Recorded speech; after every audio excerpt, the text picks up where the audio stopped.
Kyle and Steve are walking down a road because they have no car. Every day when they walk by a certain house, they see a beaten down Mercedes. It's bad. It's broken down, doesn't run, rusted. It's beat to all hell. So one day Kyle has the idea to knock on the door. A man opens up and after a little talking gives the Mercedes to Kyle for free. Kyle and Steve walk away ecstatic. They talk about all the places they can go with the new car. All the time they're going to save, not having to walk to work. The next day, Kyle picks the car up from the guy's house and tows it home to his house. He goes outside and repairs the car while sometimes his friend Steve shows up and watches.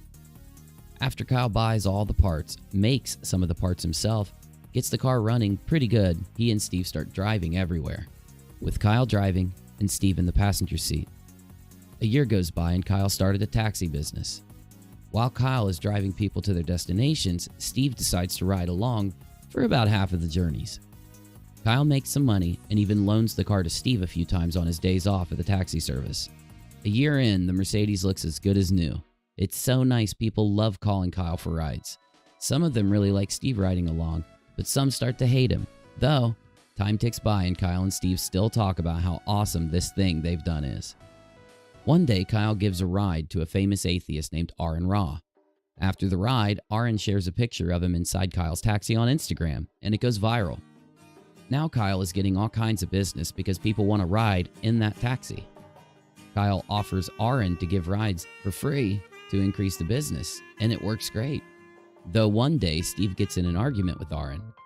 Aaron politely explains his side. Steve starts yelling at Aaron. A day later, Aaron calls Kyle to tell him that Steve has been calling and texting Aaron constantly. Steve even got some of his friends to call and argue with Aaron. Aaron finally has had enough and calls Kyle to tell him that he won't be riding in his taxi anymore, with Steve being there the only issue. Kyle talks to Steve, and Steve promises to never do it again. Then, one day, Kyle goes into a gas station to pay for some Starbursts. While Kyle is inside of the gas station, Steve turns around to talk to the passenger, Katie Joy, in the back seat. He looks her dead in the eye, and in a soft, quiet voice, propositions her for nookie, then talks about his sexual prowess and its size. Katie is disgusted, but finishes the ride so as not to cause any issues and stir things up. Later, Katie calls Kyle to tell him what happened and says she will never go around Steve again. Katie is married and has never given any indication to Steve that she was interested or that it was appropriate to do that to her. After this happens, Steve tells Kyle that he wants to make sure that if they ever have an argument or stop talking, that he will be able to use the car still. After all, he was there in the beginning. He even handed Kyle tools while Kyle was fixing the car and had some of his friends use the taxi service. So Kyle went and got some paperwork from his guy. He offered Steve to have some basic interest in the company for his part, although it being small and not a requirement for Kyle to do so. Kyle more did this just to be nice to his friend. But Kyle was shocked when Steve exclaimed, "I can't have a taxi business in my name. It will affect my health insurance and benefit payments, along with other things." So Kyle, after trying many times to get Steve to sign these papers, after all, Steve could just do the right thing and have a stake in the business and use his earnings to pay for health insurance and living costs. But no matter how Kyle tried, Steve chose to continue on riding in the passenger seat less often without signing any papers at all. After Kyle had enough of Steve harassing several more women on the job and chasing away many more customers, Kyle told Steve he would no longer be able to ride or drive anyone ever again for their business. But Kyle tried to be nice and at least offer that a couple days a week Steve could drive his friend Reds to Soy Burger King to get his soy shakes. But only when Kyle was off work, when the Mercedes wasn't being used. Steve exploded, with his friends Reds drinking a soy shake in the back seat, and claimed that all along he owned half the business, and that Kyle was a liar and a criminal, all along, the whole time. So the question I ask you is, who gets the business? How much does Steve get? And what is Steve legally owed? The truth of non sequitur. Thank you, Leroy. I'm trying to get my live chat working here, but I'm having an issue, and I'm not going to be live too long. Just wanted to say hi. and tell you some stuff and things if this live chat will pop up. I bet it'll pop up now. Watch. Yep. Come on. Come on. There it went. Hey, guys. What up? What up, peeps? It's Monday. It is 10:50 p.m. here on the east coast of the glorious United States of America. And, yeah, it's been a weird day. There is so much dumb shit going on out there that I don't want to talk to you about. But when it comes to the documentary, I do want to talk about it a little bit. I want to tell you where I'm at with it and when I think I'll have it out to you, and see what you guys thought about the first 5 minutes of the documentary. So hopefully you liked it. I've been putting a lot of editing, a lot of effort, a lot of scripting. I want to get every detail in. Though I did have one comment that I wanted to discuss, because all the other comments were pretty straightforward, but there was one comment, and I'm going to talk about it here in a little bit and let you know what I think about it. Because honestly, I don't think you can get much better than that description, that analogy, right? If there were other things to add into it, it just wouldn't. Nothing else major needs to be added in that. I feel like that says just about everything. And then on top of that, I think that if we did add tiny details, see, that's the problem. When you want to tell people what's going on with something, the more you add in, the more boring, the more drawn out something becomes. It's all about that perfect dance of giving all the relevant information without driving people away due to making the tiny details draw something out, you know? And by the time I finish the documentary, my goal will be to take out all the tiny stuff that's irrelevant, but make sure that there's still enough detail to carry through what matters in the end. Leroy, thank you, my guy. Hi, guy. I love it. I needed a good laugh. Well, hopefully it made you laugh, because here's my thing, right? I wanted to put more jokes in the actual discussion, though I said to myself, if I do that, it's going to take away from the seriousness of the entire thing. Though, if I don't put a lot of jokes in it, it's going to suck. So I had the brilliant idea. Whether it's actually brilliant or not, it's up to you. I'm just going to call it a brilliant idea just for the fuck of it. My brilliant idea was to put a lot of the jokes in the art, in the animation, instead of saying them out loud. So you got some jokes alluded to verbally, but the majority of the actual funny business in the little intro to the documentary here comes from the visuals in the background, the pop-ups, those types of things. And that way, if you just take away the visuals, you've got this thing that's not bearing down. The jokes don't bear down. But when you look at it from the perspective of just one or just the other, I think it kind of that gives you a complete thing. So, it's easy to mute it. Or I'm sorry, it's easy to not pay attention to the visuals if you don't want to deal with any of the jokes. You can just listen. Though, where are we? No. There it is. Oh, I'm in a good mood. What about you? You're not always in a good mood. I don't know if when you're on crack, if you just see everything that comes out of your mouth as being in a good mood, but I have to tolerate it. You don't remember it. You're high.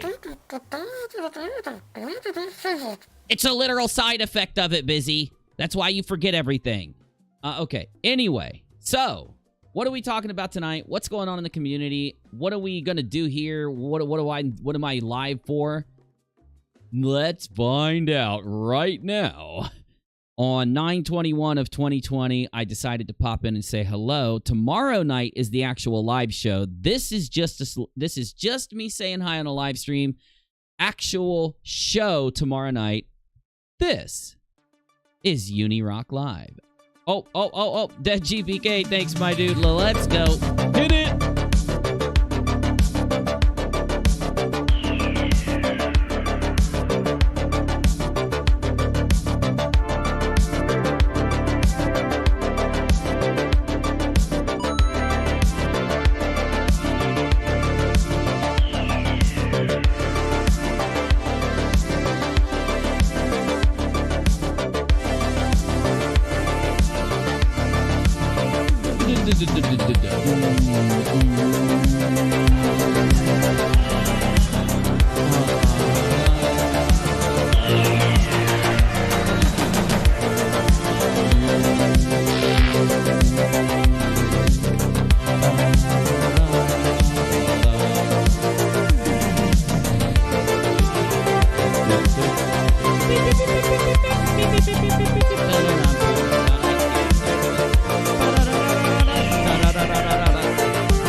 Turn it up, Bizmaster.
Philip, only busy can express our thanks. Hit it, Biz.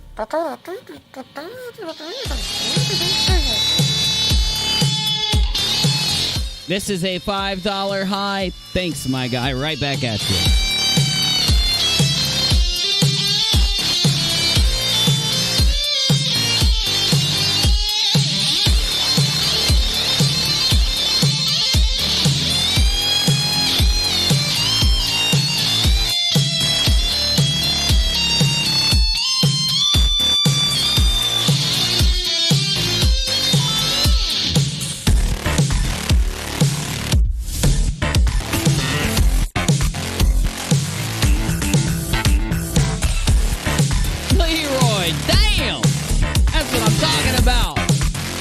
My dude.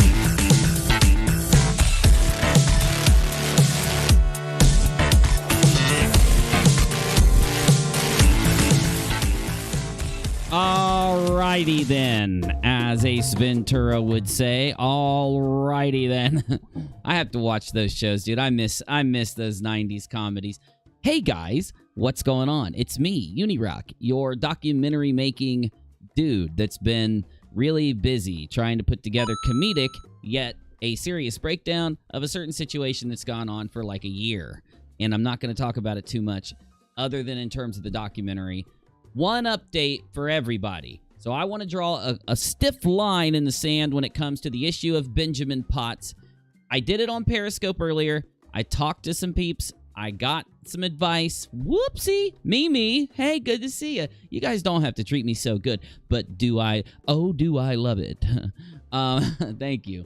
No, I want to talk to you about Potts for just a second. And then I think I'm going to play some video games or just talk to my live chat and just chill before I go offline.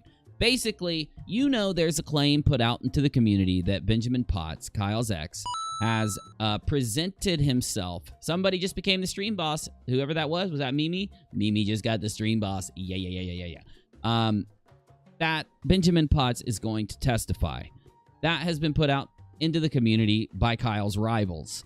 Though, I had been receiving information ever since the last hearing. Well, that's a little bit wrong. Ever since Kyle first filed back about Potts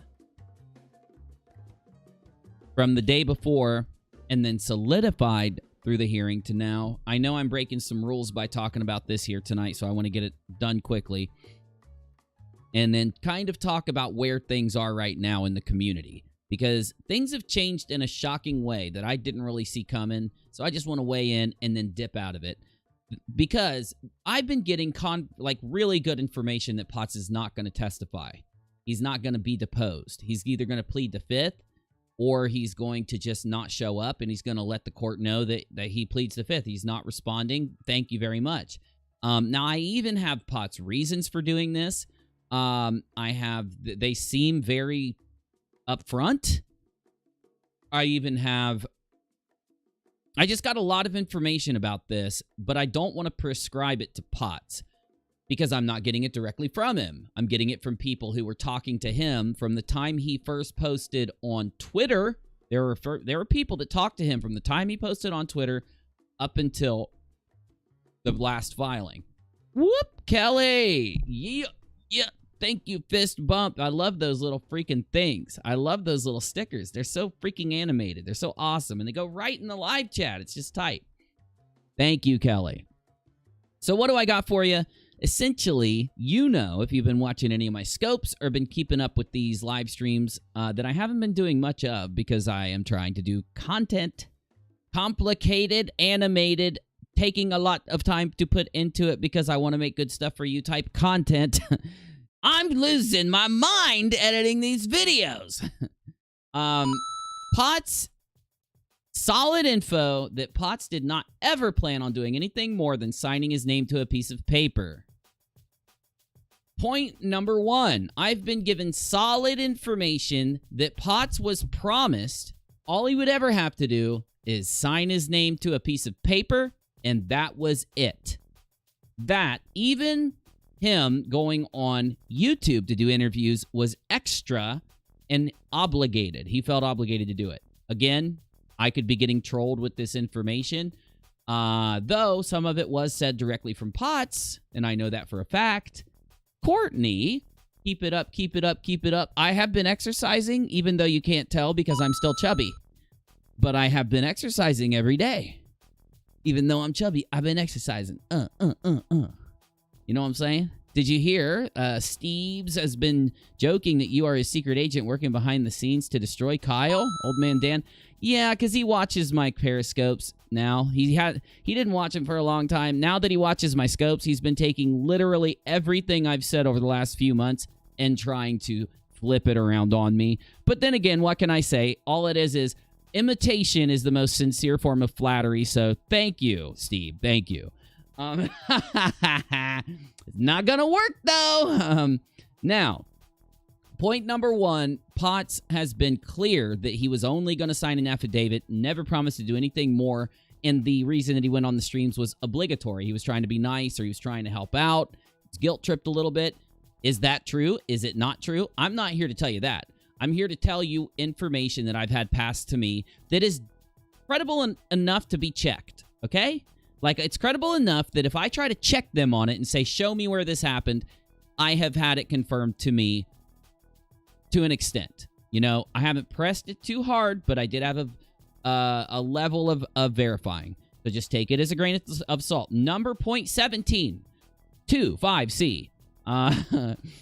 Next thing is that Potts was furious when he was told that he would have to be deposed, and he absolutely rejected it. And I've been sitting on a lot of this information since this last hearing and since Potts came out. And only now do I feel comfortable enough to tell you some of it, because in the last 48 hours, much in the last 24, several different sources have informed me that Potts is not testifying, not being deposed, that he's gone, that he's left, and that for the people that have been trying to get a hold of him unsuccessfully for a while, he's finally reached out to a few of them. And I finally can say that he has communicated to them that he's gone, that he's out, that the milk carton Potts meme is now more relevant than ever. But I'm not saying anything bad about the guy because I feel like he's finally looking at his interests. The more he tries to avoid this situation, I feel that he's actually taking a look at his interests, because he is a professional. From what I know, and again, this could all be trolling. I don't know a lot about the guy. I'm literally taking his word and the people who know him, their word, only taking information from them that they're comfortable to give that is not anything private. and trying to at least give it a glance. Now, he is looking out for his own interests and avoiding testifying because I can give you a literal reason now. The reason why this was said by him is he doesn't want this situation making him lose his license. I'm not going to tell you what kind of license it is. I'm not going to go any deeper than that. He has a license, and if he gets any type of charge, then he would lose it, probably permanently. It would really mess with his life, and Potts, quote, has his life going really good right now, and he doesn't want anything bad to happen to his life because other people want him to do things for them. And I finally feel good about, if that information is true, then we can kind of rest easy because we have wanted Potts to do what's best for him the whole time. If any of this information is, I do 100% believe it's true. I'm not saying, though, that he's not also telling other people other things. And I'm not saying, because how would I know if he is or not? I don't believe he is, but he could be. Also, he could change his mind about any of the stuff that he's made his mind up on. So, then, you're going to say this to me. Why, then, is it a common narrative on social media that Potts does plan on showing up and being deposed? I think it's a pretty easy question to answer. I think that people need him to, and therefore, they are very quick to just assume. They're very quick to bother him until he's like, okay, whatever, fine, I'll do what you want, go away. I think they're pestering, and another thing I can tell you is that he received some type of claimed harassment before he left Twitter. He now claims through someone else, so therefore maybe he's not claiming this. Maybe somebody's trolling somebody and they're bringing this to me. But he's saying that that's one of the main reasons why he closed his Twitter account and took off, due to some kind of harassment. God knows where it's from, who it is, or what is happening there. I think it's pretty easy to imagine, though. It's up to you what you believe. So in the end, I mean, I could give you a whole bunch of more stuff. I truly don't feel like it. I want to talk about the community a little bit before anything else. So I'm just going to go ahead and end out the whole Potts thing by saying, if Potts is putting this information out there, if he's finally communicating with a few people and telling them the stuff I've just relayed to you, let's hope he's being serious about it, and that in the very least, even if he chooses to be deposed, I'm fine with that. And even if he chooses to ignore it, I'm fine with that. Whatever, as long as he seeks advice and does what is best for him so that his life does not be, whatever happens with him, his life should not be affected because of the decision he chooses in this game. Because it is now a game. This whole thing became a game a few weeks ago. It's been a game much further back than that. But if you haven't paid attention to even slightly what's going on in the community on Twitter and YouTube and other places, it has become a game. It is so bad that the other side now is literally God damn it. I need to move that song. The other side is literally trying to clickbait this story out and then mix it with other content so that they can at least get some views. Even though the majority of those views are downvotes and hate views, they still know that if they don't do that kind of thing, they're not going to get views. So they've mixed it together. On Twitter, people have gone completely psycho crazy. We're talking people that are like foundationally linked to this story have lost their minds in the last week, but mostly last few days, with one going so crazy that the only thing stopped them was the fact that they passed out and had to go to sleep. And, of course, you would assume they'll be right back at it once they get back to Twitter. Then people that are usually not connected to the story, usually people that are involved but keep their distance, you could say, have been getting heavily involved and have even been fighting. I brought up Matt Dillahunty yesterday, or the day before yesterday. Last time I streamed, I brought up Matt Dillahunty.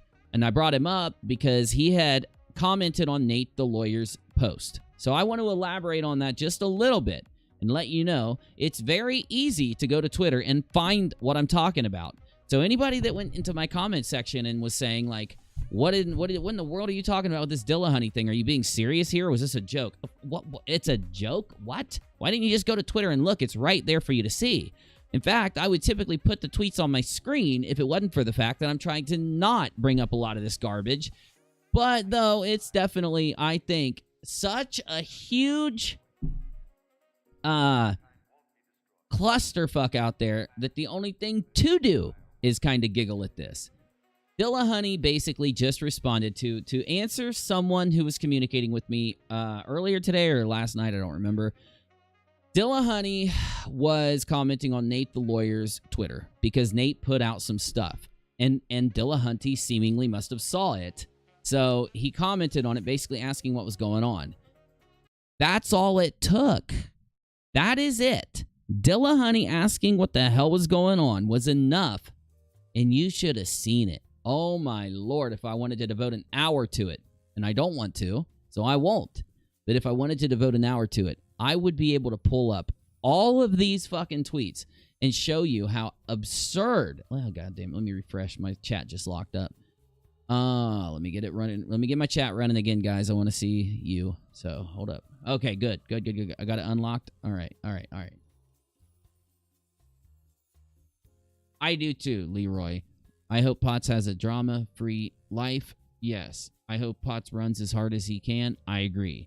I hope the judge feels how our side overall feels. I do too, hi guy. Yeah, definitely.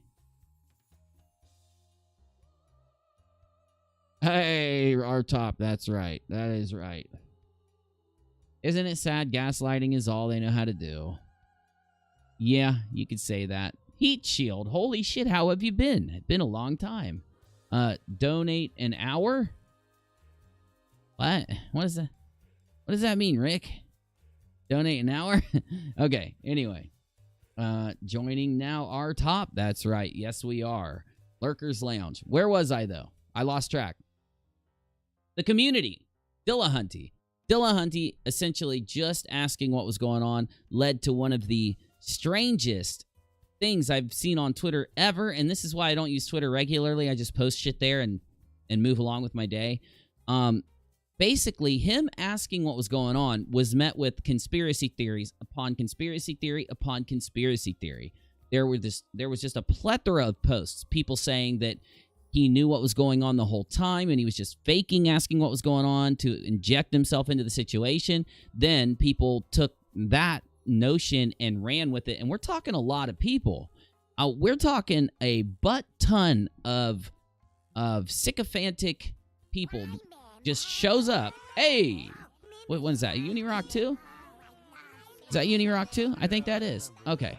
Yeah. They claim to be sick of this as well, yet they forget that they could end this by dropping the lawsuit. Oh, no, they're not going to drop it. They got too much money involved.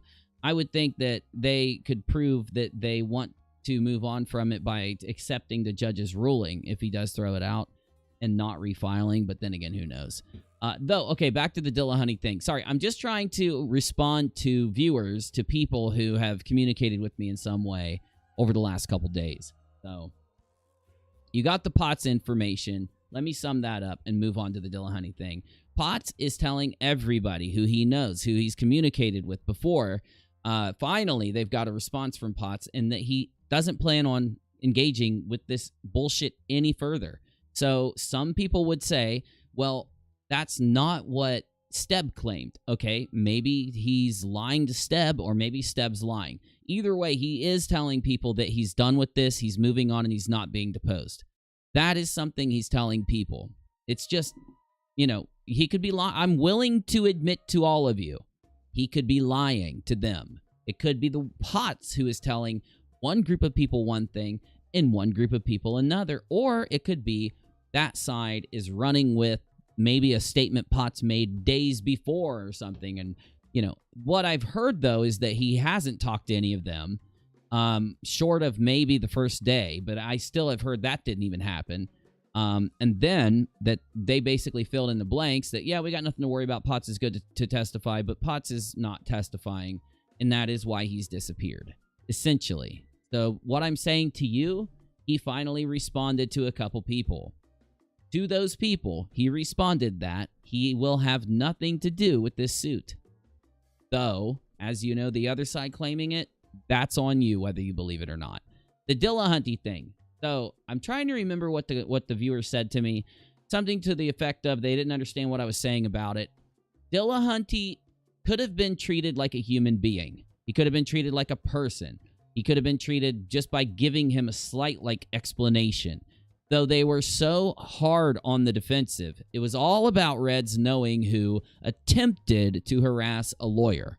And Reds decided, for whatever reason, to immediately withhold the information from Dillahunty.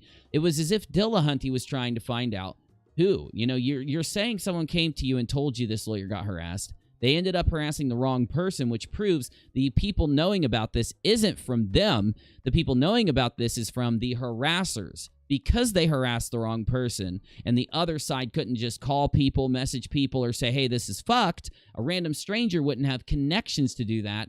Therefore, Reds, being the person who knew about this as soon as it happened, must have gotten the information from a viewer. But Uni, he could have seen. People could have been watching the account, and that's how they knew. It's not possible. That account is not connected to anybody in any way. It's almost just a random account, like some random account on Twitter. Billion accounts. Somebody's watching that random account. Impossible. No. We know why they knew who did it. The problem, you would think somebody who is calling out harassment, somebody's trying to talk against it. Remember, the first thing he said was, we don't participate in that kind of stuff here. Then why are you not willing to give up who is harassing this lawyer, or attempting to a large leader in a community? They can actually do something about it. But you not giving him the information is you protecting the harasser. So, of course, it went into, we don't want the harassers to be harassed if we give out the name of the people who were harassing the account. You could have DM'd it to the large community leader. Then you wouldn't have given it out publicly. Besides that, nobody would. This side, I don't know how you could say that the people on this side are going out and doing that. It's insane. It's insane to this point. You can just look at Twitter. That's exactly what happened. Dillahunty basically just asking what's going on. It ended up getting him harassed by an entire Discord server of 12 different sycophants. So it proves the point. There's even more evidence to show the point that is what was going on. I'm just trying to let you know that. And the meltdowns that stemmed from Twitter after this whole Dillahunty, I'm not even kidding. So many of the sycophants come in. Yes, they were using sock accounts and shit. And we're just going, the leaders are in there, and then the little sickos are in there. They're just going absolutely batshit. Just because Dillahunty literally asked what was going on. It's kind of strange. In fact, somebody in my server declared what was going on as weird to a maximum degree. And I have to agree, it is weird to a maximum degree.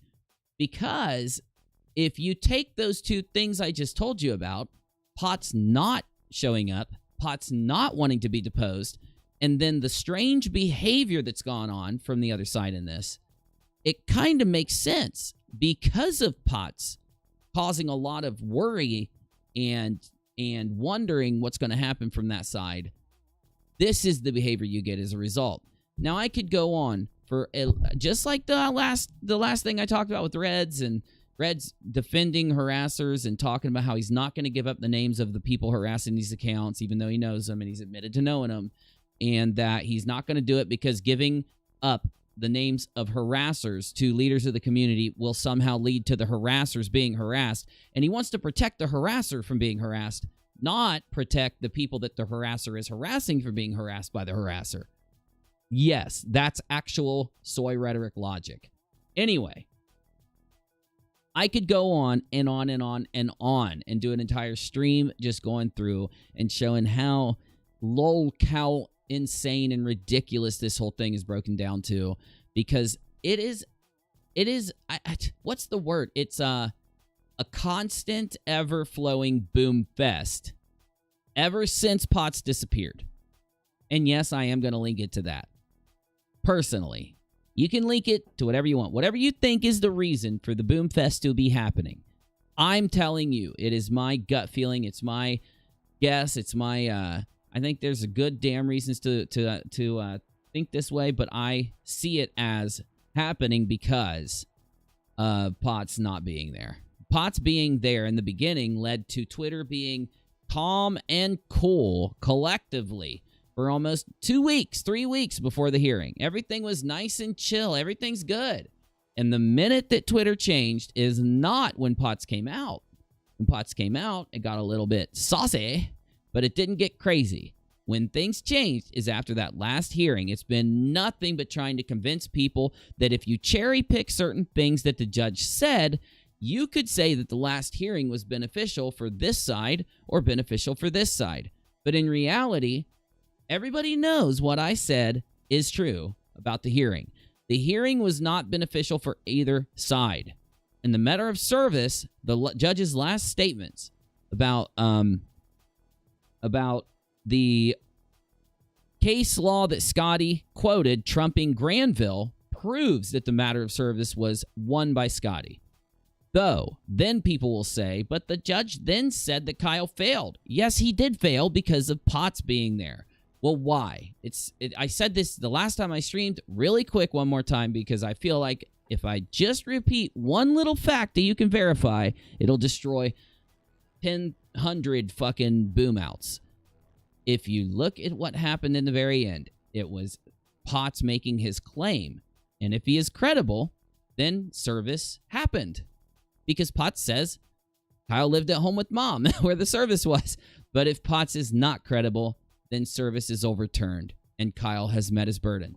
It is solely the reason why the judge said that at the end. Now, that is what's being put out there. Not what I said, but the whole issue that they won service by cherry picking. You remember what happened during that, the whole thing. This side is getting reamed by the judge. Now this side, now this side, now this side. The judge just going crazy. The judge is just fucking... The judge is the adult just smacking down everybody. The whole damn hearing. You know? It was something magnificent. So, the biggest clue was noticed by Sunny Bun. I feel bad for Potts getting wrapped up in the Magoonies. I do too, because if you notice, he's gone. So that means he's learned his lesson and it only took a couple days. It's pretty obvious. Once you open your eyes and you're like, let me look at what else is going on out there. Okay, I'm batting for the fucking evil team. It's pretty easy to realize.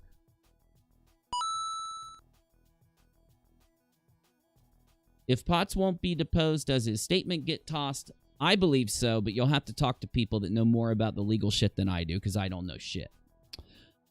Garth Dryland, how's it going, my friend? The judge said, but for the August affidavit, Kyle failed. But 4 is a legal term, lol.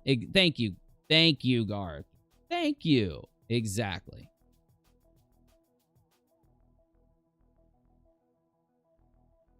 Pedro quit during filming? What the hell does that mean? We'll have to look at that. You notice Joe Rogan gets recommended all the time ever since Joe started to go to Spotify. It's almost like YouTube's trying to get all the views they can out of Joe Rogan before he leaves. Anyway, so like I said, I just wanted to catch you up a little bit. I wanted to get you to where things are now, because I don't want to talk about that entire issue. I think you do need an update. I think that the fact of Potts putting out claims that he's done with the lawsuit and he's moving on, he will not be deposed. He's not going to be doing anything else related to this lawsuit, because he was promised by Steb that he would only have to sign his name, and that was it. And I would also, Potts, feel very betrayed and lied to, because you were. That was what I was trying to warn you about early on. These guys are going to get you fucked over. You are going to have to testify. The judge is going to call you in. You will face penalties if you lie, and you need a lawyer. That's why I told you that. So hopefully this little thing happening here and you seeing that everything these guys told you turned out to be false, and that now you're literally everything that their case rides upon, as the judge said. I think that should tell you who was being real with you from the beginning. And hopefully you're going to look back and say there was one group of people that only cared about me not having negative consequences from this, and that was UNIRock and the Rocka Squad. And I'm sure other people out there did care about Potts. I'm just saying, from my perspective, I didn't see anybody else, but I'm sure Nate and others probably said it too. But anyway. You like that shirt? Yeah, it's one of my favorite stream shirts. It was put into a box. It's been in a box. I got like 10 shirts out of a box that I didn't know the shirts were in a box. So I got my old stream shirts back. It's a cat.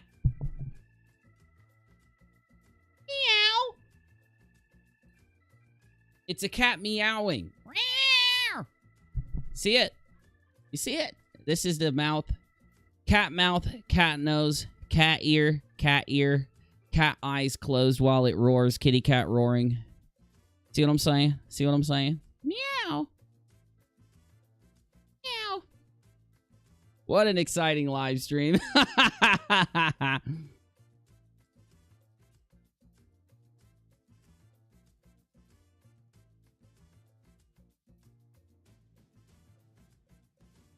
Keon, how's it going, dude? I do too. So bad. Now, essentially, what is a good word to describe what's been going on since this whole thing happened? Here's a couple. Like-dislike ratio disabled. Clickbaiting Kyle's name. Clickbaiting Kyle's channel. Not being honest about the hearing. Booming out incessantly from wake up to sleep with not a lot of sleep being gotten. Anything? Did I miss anything? We got any other terms I should add into the community? Any other terms? Well, you know, Sinister. You know it has to do with a shipwrecking.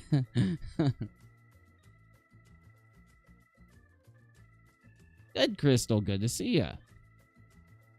Okay. So anyway, let me think. I had a couple other things I wanted to kind of tell you about before we just chill. I'll think of it. I'm going to grab the live chat. I'm going to pull it over. I'm just going to take a little peek-see at the live chat here. Though, if you haven't seen the preview to my documentary, it is now up on RockAlot. We'll probably take another peek at it here in a minute, because when I played it earlier, we were just starting, so we only had a few people here. Let's go ahead and just do a quick preview of just part of it here. Kyle and Steve, while Kyle was fixing the car, and had some of his friends use the taxi service. So Kyle went and got some paperwork from his guy. He offered Steve to have some basic interest in the company for his part, although it being small and not a requirement for Kyle to do so. Kyle more did this just to be nice to his friend. But Kyle was shocked when Steve exclaimed, "I can't have a taxi business in my name. It will affect my health insurance and benefit payments, along with other things." So Kyle, after trying many times to get Steve to sign these papers, after all, Steve could just do the right thing and have a stake in the business and use his earnings to pay for health insurance and living costs. But no matter how Kyle tried, Steve chose to continue on riding in the passenger seat less often without signing any papers at all. After Kyle had enough of Steve harassing several more women on the job and chasing away many more customers, Kyle told Steve he would no longer be able to ride or drive anyone ever again for their business. But Kyle tried to be nice and at least offer that a couple days a week Steve could drive his friend Reds to Soy Burger King to get his soy shakes. But only when Kyle was off work, when the Mercedes wasn't. Okay, I had to hit my vape. And I wanted to give you another preview of my video that'll be releasing. So the video starts off with an analogy. The analogy is a taxi service. Essentially, it tries to take all the major the points of the entire documentary that I find are relevant to making up your mind on why it is so many people believe that Kyle didn't do anything wrong when it came to how he handled his channel. And if you watch it, you pretty much get our side in the most compact form. If I really wanted to give you the side of people out there who believe what they do, I'd need to add a couple more like 4-minute chunks. But the most trimmed down thing that I could give you is in the analogy that I uploaded to RockAlot earlier. And it focuses on a few points. Let's take a look at a couple of those points really quick.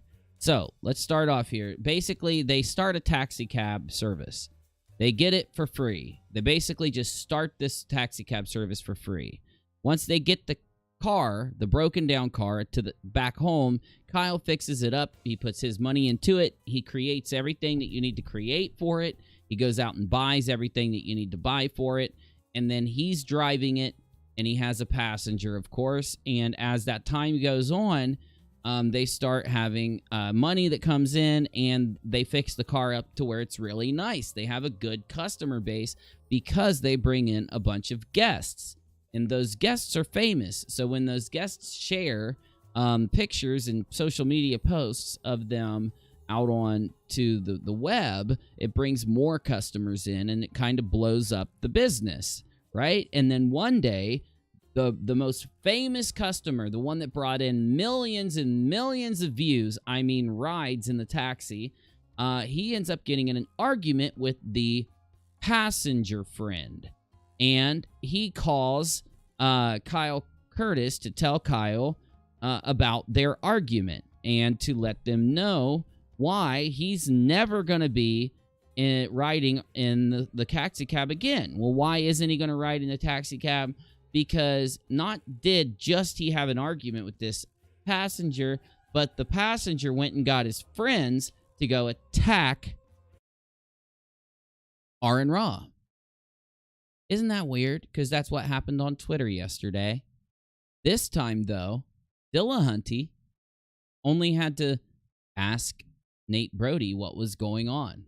That's it. That's all he had to say.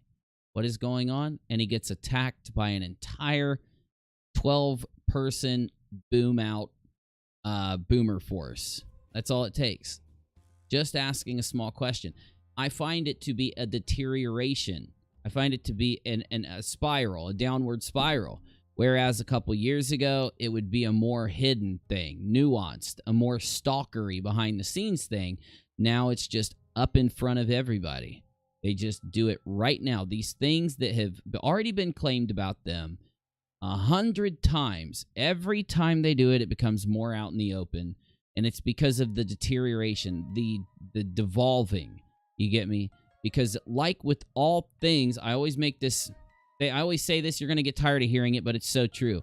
Things that are of a bad habit become easier and more noticeable as you do them. Whether you tell white lies for a long time, eventually you're starting to tell big lies that actually affect a lot of people, or whether it's some other thing that you do, like drug addiction or anything else, addiction to anything, gambling, whatever it may be, sex, whatever you're addicted to, as time goes on, you stop caring about it being hidden. You stop caring about making it nuanced, and it becomes out in the open. In a situation where your addiction is harassment against people because of your locale nature to care so much about other people's opinions. The whole Dillahunty thing is like they predicted that Dillahunty getting involved was going to lead toward Dillahunty getting bigger creators involved, which, in my opinion, it did. And it got the attention of a lot more people because it was sheer cult-like. We now are dealing with a cult, with people who are purposely avoiding facts and information that proves they're wrong or that proves that they're behaving a way that's not acceptable in the communities that they're in or that they're around or that they are screaming so loud at. You know, they're screaming so loud at certain communities, but they do it by using methods that aren't acceptable in those communities and purposely, I think, to kind of push back harder. And the downward spiral, the further it goes, it's turned into a straight line in the last couple days. Turned into a literal straight line. So my analogy goes even further. After his friends jump in, of course, the most famous customer, the most famous taxi cab rider, decides to completely back out. And because of how nice Kyle is, he does his best to say, never let that happen again. Everybody has a bad time. Everybody has soy bros for life. Thanks, Gabriel. You know it. Soy shakes for life, baby. But you get what I'm saying there, right? So Kyle is being manipulated too. He got manipulated in a way because instead of just drawing a line there, he did his best to try to say, fuck it. You know, we'll try to get past this. Don't let it happen again. And because the other side was manipulative enough to say, I won't let it happen again, dude. That's it. I'm sorry. It was a one-time thing. I'm having a bad time. I have an issue in my life. Then Kyle bought it and moved on with it. Now, as time goes on, though, the only way you can hear this part is for me to play it. A few months later, this happens. For some starbursts. While Kyle is inside of the gas station, Steve turns around to talk to the passenger, Katie Joy, in the back seat. He looks her dead in the eye and in a soft, quiet voice propositions her for nookie, then talks about his sexual prowess and its size. Katie is disgusted, but finishes the ride. She finishes the ride, of course, in the analogy. When she gets back, calls Kyle, lets him know what happened, and that leads, of course, to the analogy of the death of non sequitur, where not as much about it coming to a head, but it gets to a point where he's saying, I want a contract. I want something in writing. And, like we know, when Kyle, being manipulated and doing his best to try and be cool as he can about the situation, says, okay, fine, you want something in writing? I'll give it to you. I'm going to put the terms of our agreement in writing. All you got to do is sign it. Of course, Kyle is just as shocked in this analogy as he is in the actual reality of the situation by saying, you're not going to sign it? You're not going to sign this thing that you say you need? So now what? You're saying, but you realize by not signing it, you aren't going to have a stake. You don't have protection. I am leading this whole thing. It is giving me control. The same control I've had the whole time. You signing the paper will solidify your 5% stake, your 3% stake, or how much money you get when you do this. You're not signing it. So now, you're basically saying you don't care. Okay, fine. Well, I'm just telling you, you do anything else, you fuck with anyone else, and you're out of here because you don't have a protection. There's not going to be any obligation. And of course, we know what happened. We do know the decision that was made. And then what do you think happens right after that? Of Steve harassing several more women on the job and chasing away many more customers. This is a factual part of the story. It's not me being mean to him. It's not me talking smack. This actually happened at one point, and this is me back when I got along with him. I had heard about 8 different women that were complaining about the behavior through non sequitur and non-sec channels that was being. Now, we're talking about some DMs, as with that one girl. What was her name? Hillary or something. We're talking about some that happened in DMs. We're talking about some that happened in email. We're talking about some that happened in chats. We're talking about some that happened in other places. And that led, as you know, towards the end of the situation, Kyle saying, I've had enough, you're outie. And now, here's my point, though. One thing I'd like to have added is Kyle, well, I think I did. It just didn't say it clear enough, is that when he approaches him and says, because of everything that's happened, it's over, he still was trying to be cool. Look, you can still take your friend to Soy Burger King and get him his soy shakes. You can take the taxi to do it. Look, you can still have 4 days a week or 3 days a week, though you're not getting paid for any of the videos except the ones you're on, and I'll be nice enough to give you 50-50 of the, not the gross, right, but after all the bills are paid, of the profits, after everything's paid, I'll be nice to give that to you. If you want to agree to that, that's the terms. That's my, and then I think if you listen to Death and Non Sequitur, it's so clear, because that's when he comes in and says, no, it wasn't supposed to be that way. And then Kyle's like, yeah, it is. And he's like, no, it's not. And he's like, well, fine, it's not. But either way, that's what you got. And I think that's what we see. That's when we see the real agreement in front of us in that moment. We see that Kyle, the entire time, when he sat down to draw up the papers, those papers weren't signed because he was not offering him what he wanted. Kyle wasn't willing to give 50-50. Of course he wasn't. He didn't have to. There was no obligation for him to. And he was willing to give whatever Kyle thought was fair. And he did try, and he wouldn't sign it. We now know why. Because what Kyle was offering wasn't good enough for him. And because he had only done 1 or 2% of anything for the whole show, and he wasn't an integral part of it, and he didn't set it up, he didn't pay for anything, he didn't do any of the work, he didn't have any type of stake, he didn't have anything to call back upon. You have to give me 50-50 because I've been here 50% of the time doing 50% of the work. And Kyle, of course, would say no to that because it's not true, and he's admitted that's not true. What kind of stake do you deserve? You deserve the stake of what you've given this whole time, because this was Kyle's thing, And as the script goes in, the script starts off with one of the first controversies, time-wise, which is the controversy over Kyle, Professor being the 4th or 5th interview of Kyle's show. Kyle did his show alone at first, and then Professor Steb was one of the guests. That's where the documentary really starts. This analogy after I wrote the script, I had the idea for this analogy, and I just said, fuck, I'm throwing it in. It'll be a perfect intro. It gives everybody a good analogy for the people who are out there saying we see Kyle's side. We see Kyle's side because it's fair, because it's evidenced, because it's provable. And there is many opportunities in Kyle's side where if things would have happened differently, it would be on paper, it would be clear, and it would be protected what you are claiming that happened. And that's why I think the documentary is fair. The documentary does show everybody the truth, that there were many opportunities for, if you wanted to argue for whatever you wanted, you had to do it with those papers. You had to do it when it was being offered and talked about. And everyone will say, well, why? What did he end up signing? What was the agreement that he signed? There was none. He said, no, I won't sign it. And I have that on video in there's probably 15 different streams where he says he didn't sign the papers because he didn't want a paper trail, because he wanted a handshake. And if anybody would have pushed him further to say why, I think it would have answered the question to all of this. I don't think it would have ever answered honestly. And essentially, it's the truth of non-sec. The truth of non-sec is that if you're going to try to dupe somebody into giving you half of a business when you've only done 1% of anything while you're there, so you're not given the 50% that you're owed. You're given the 1% that you're owed.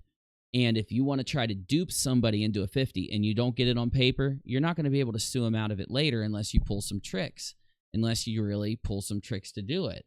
Though in the end, I think that the real truth of non-sec is that concept coupled with, that's the truth of non-sec. The truth of the lawsuit is why so many people, like the Forbes article guy who is supposed to be coming on my show to do an interview sometime in the future, we've actually confirmed with the Forbes writer that he will come to talk, so we're going to try to set that up. I wanted to see if Navy or maybe Menace or other people want to come chat when he comes. I wanted Kyle to come, but of course Kyle's been advised, at least up to this moment in time, he's not advised to not come on my show until it's over, until the lawsuit's over. He's just advised to be quiet for right now. So you will see Kyle soon. I just think that it'll be after the next couple filings happen. You know, after this whole thing, this whole deposition thing's over. I think that's when Kyle will be back. But he is coming back, and it's up to Scotty. It's not up to me, not up to Kyle. Kyle can't just change his mind and say, I'm coming tomorrow. It's up to Scotty. Scotty is the one who decides. But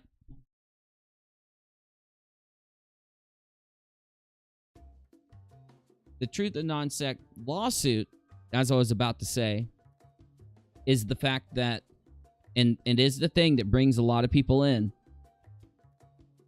is that there's a lot of money being spent by one side. Not Kyle. Kyle's not spending a lot of money here. There's a lot of money being spent by one side, and there is no ability to make the money back. There's no ability to make the money back. And you'll say, well, there is if they get back the show and they do some good shows.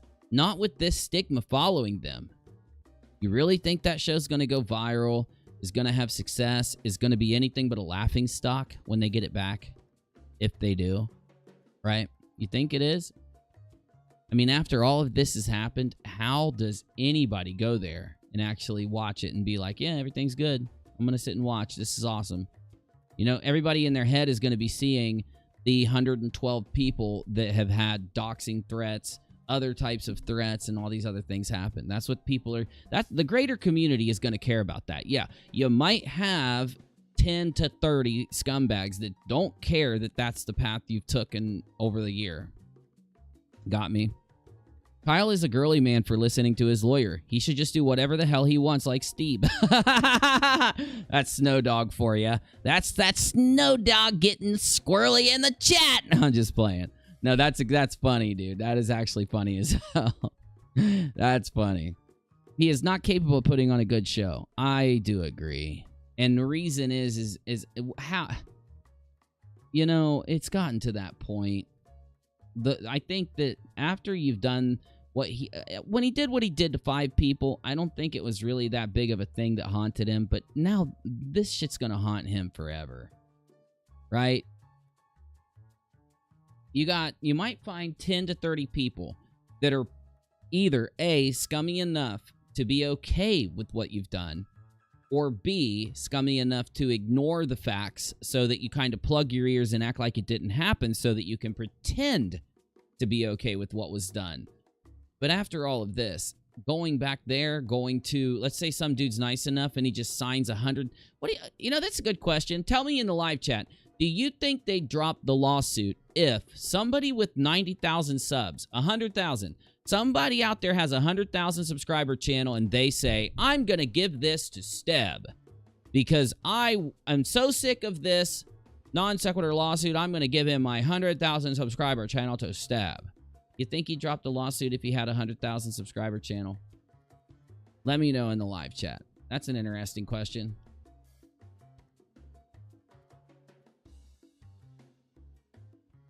That's true, Crystal. Yes. Yes. Zag? That's a good point. I like that. Hey, Michael. Good to see you, dude. Yeah, what would happen if somebody stepped in and said, what is this whole lawsuit about? Oh, some dude wants a channel with 30,000 subs, 28,000 subs. Oh, yeah? Well, I'll give him one with 100,000. I don't think it'd matter because I think right now it's just about punishing Kyle. I think that if we lived in a society where you could kill somebody that you were angry with, they would try to do it. But because we don't, the only thing they can do with their money and not go to jail if they get caught is to sue him. And I think it's because they tell themselves, hey, all we got to do is tell the court, oops, our bad. We didn't realize that we couldn't sue without a contract or without any type of real partnership. You know, I'm not sure that they can drop the lawsuit as the judge announcing a clean case. If they tried to run, I would love to see what happens. Nope, it's about revenge now. Nope, it's about revenge and sending Kyle to jail. What's up, Uni? How are you? Good, buddy. Good. Rach is good, too. Fair enough. Ash? What'd Ash say? I didn't see it. Ash says, I won't speak on that because, honestly, I don't know how I'd react. Personally, I love public speaking, very inappropriate at times. I also can't speak on something I've never experienced, says Ash. Gotcha, Ash. Steb is a right fighter. This is all about his ballooned ego, although Steb would set a record for the speed of unsubscribing. Money does not buy you class. Yeah, and you know, I think here at the at seeing the community, I guess I'll say it. I've been building up to a point. You guys know when I do these talks, I actually have it all formulated ahead of time, and I'm kind of building towards a point or building towards something I'm trying to say. But if you do look at what's going on in that community, it has completely imploded upon itself. And I won't even go into the details. I won't even tell you some of the more extreme things that are going on in that community. But if I could tell you them, you would be like, oh my God, yeah, that is a complete decimation. And it is. I mean, falling apart at the seams, best friends turning on each other, people threatening each other like crazy, it all being about revenge, evil, nastiness, and all this. And I think in the end of all of it, what we're seeing is this community finally ravaged by the truth that they've been trying to hide the whole time. And because it's been there in their face, the more, let's say, illusioned people out there, these extreme events that are happening at the end of all things, community-wise for them, are opening the eyes of the most illusioned. We've seen it before. We've seen it with QAnon. We've seen it with Pizzagate. We've seen it with other conspiracy theories, right? Where in the end of all things, when the evidence is too much for anyone, even the most, it's like a group of people who have been told that the world is going to end on a date years away, and they have been every day preached to about it, and it's been pushed into their head, and they are standing outside in a field, and it's about to tick into midnight, and they thought the world was going to end at 11 p.m., and they're saying, no, maybe it's midnight, and they're there, it's 1 a.m., it's 2 a.m., it's 3 a.m., and as the time ticks further, this group of people that have been ingrained with this thought, more of them start leaving the field as time goes on.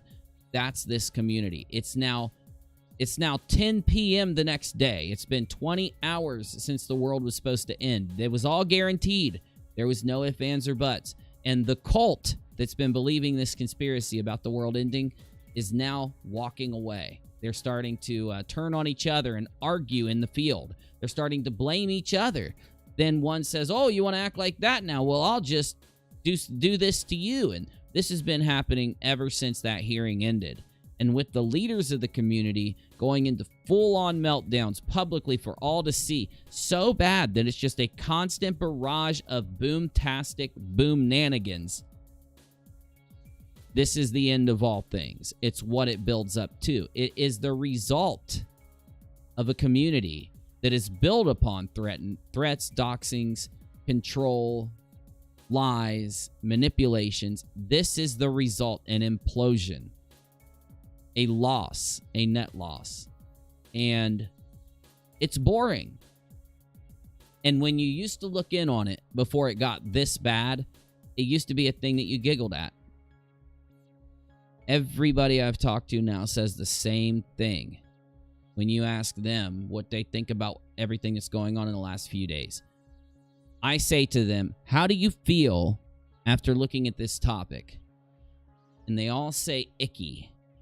Or they say it's sad, or they say it's gross. You know, where they used to look at it and they'd kind of say, it's just mildly entertaining, all this stuff.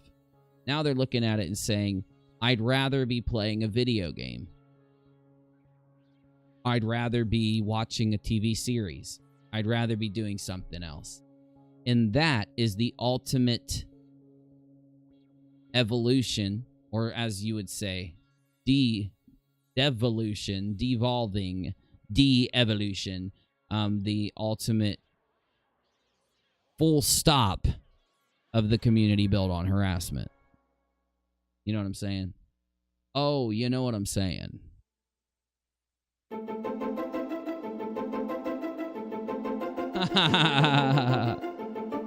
Darth Chaz, I'll do it right now.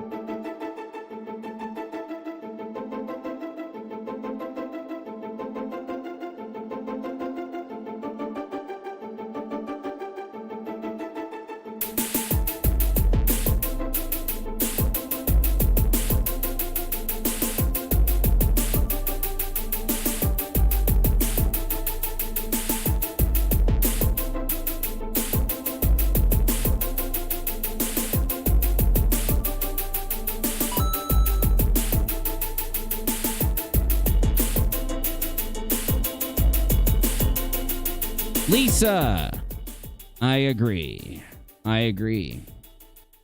So, you know, it's not necessarily a thing that people will be moving on from the story. It's more of people aren't going to want to sit around and feel like they're wasting their time, and it's definitely gotten well past that point. The last interesting thing just happened. The last interesting thing. Potts announcing that he's out of the lawsuit, even. Not just out publicly, but out behind the scenes. He's gone, in my opinion, is that last thing. Now, I would expect they'll come back and say, I'm lying, that Potts didn't tell people that he's out. They know he did. They know what I'm saying is true, that Potts is telling everybody that he's out and that he's not going to testify. They know that that's true. So they might try to push back on that, but I doubt it. I think they'll ignore it. I think they will completely ignore it, and they'll stick to these little campaigns they have going on until they get to a point where it gets closer and closer to testifying. Eventually, the judge is going to have to put pressure on one of those lawyers to say, where's Potts? And then we'll find out if Potts, in that moment, finally steps up to the plate and changes his mind, or steps up to or ends up running even further and is just gone and not able to respond. He won't respond. So that'll be the last piece of information that's even, let's say, worth knowing. But this last little thing, Potts saying, I'm out, and seeing if you, and then saying to yourself, whoa, so Uni actually has been giving us at least somewhat accurate information. We've got him closing Twitter, telling us he's leaving and doesn't want anything to do with this. We've got him telling people in DMs that he's out. And then up to now, in the last 2 days, he's starting to finally say, stop bothering me. I'm not talking about the lawsuit. I'm done with it. I'm not testifying. I'm out of here. This is all evidenced and obvious. The other side saying that he is going to testify, though, a week ago? Why haven't we heard more about Potts? Why isn't the judge entering anything? Is the judge going to? He might. It could all be a ruse. It could all be a ruse, but most of the time when you play a ruse, it's because it serves a goal. It has a point. There is no point to this happening with Potts. I'm talking nothing. There's no point. There's no thing that makes any sense that this Potts thing is, you know, something that Potts or somebody gains from telling people that he's out, you know. The judge made it clear that deposing Potts was the responsibility of Steve's attorney. I know. And you'd expect him to be filing soon or something, right?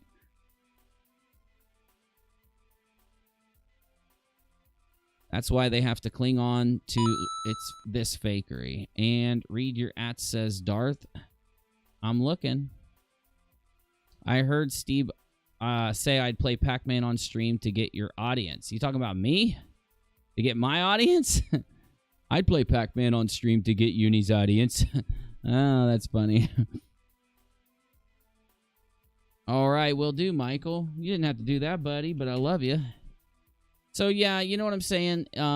Whether or not Potts means it and whether or not it's a ploy, right? Thanks, my dude. You're too awesome.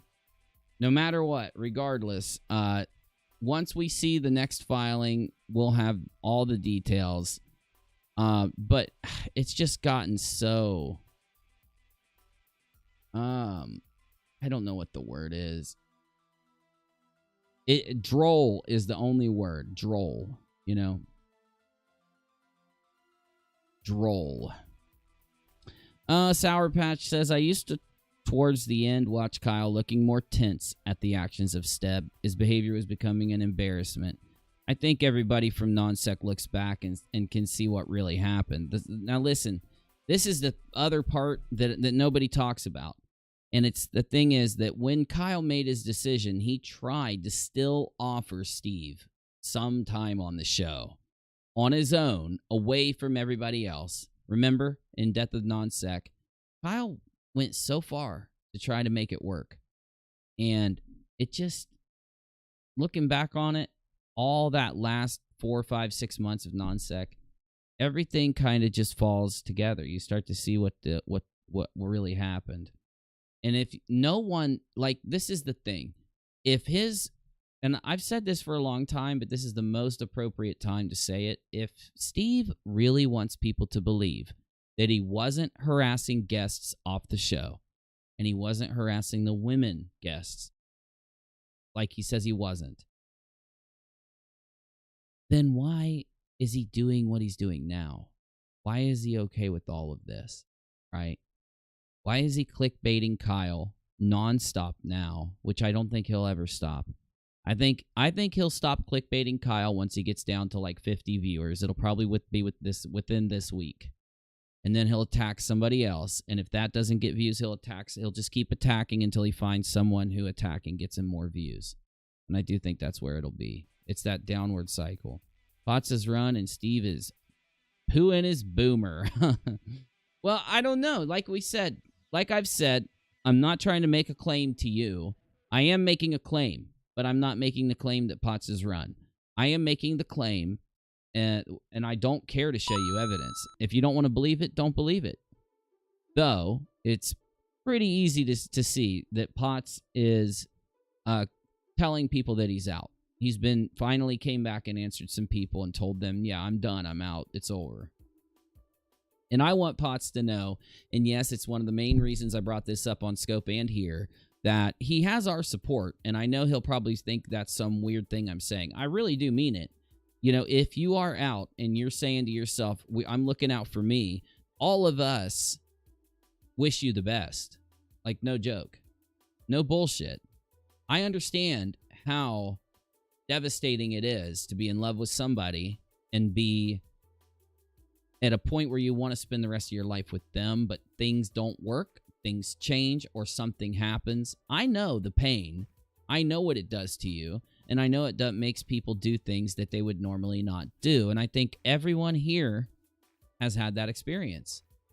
And I have no clue how I would act if I was approached by somebody rich and with a shit ton of millions of dollars, like some certain person has, while I was in that state. I don't know what I would do. I don't know what I would say. I would hope to God that I would do the right thing, that I wouldn't get involved in something that's not my business, and I would just tell them to fuck off.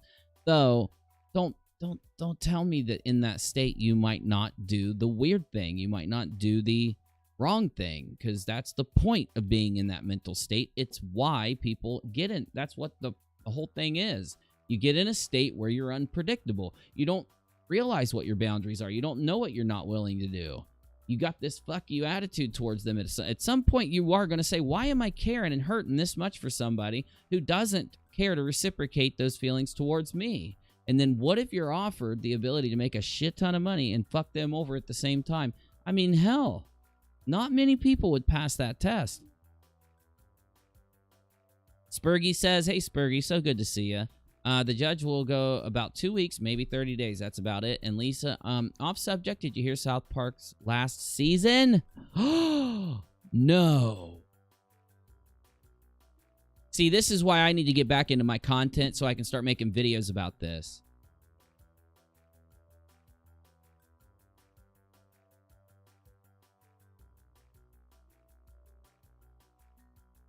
"2022 is the last season of South Park." What it says, I think.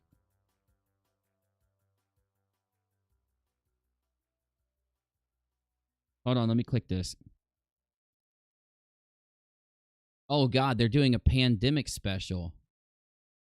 I have to see the new South Parks. I'm going to go back and watch every South Park. I love that show. Boots says, I don't blame Potts at this point. It's only been a few months. I blame Steb and Rue. I do, too. It's true, Zag. It's true. Yeah. The newer episodes are a little rushed, and because of that, you know, I like the storylines in all video games, in all TV series, you know, like American Dad. They have a storyline that goes through a lot of the time. South Park's earlier episodes have a storyline. Even the later ones do, too. That's what I like. Yeah, I love your situational comedy, you know? Though, if your situational comedy is cemented through the season with a reoccurring plot arc, that does it for me. It's like the best of both worlds, right? You get me?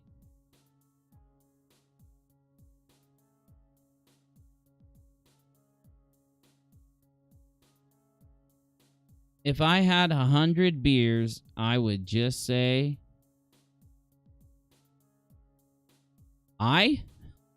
Busy's Beer Fund, I think you're so drunk you can't type. Try again.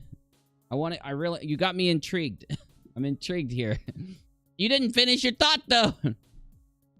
Damn it. What do you guys think about me putting up the green screen? I love Beavis and Butthead, too. Yes, I really do.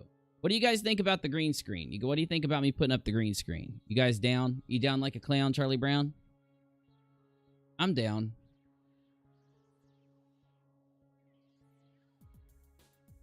Oh, it's getting late. Original Law & Order. You know I'm down for the original Law & Order. You know. Now, there is a video game that's coming out in about 2 weeks or 10 days or something.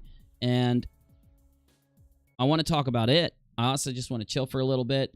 And I'm going to go ahead and move into other things. So let me sum up everything I've said tonight with just some final thoughts on the issue. And to let you know why I was willing to come online tonight to talk about it. Let me do that real fast.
basically, I hope Potts does the right thing for himself. Fuck everybody else. Fuck Steve and fuck Kyle.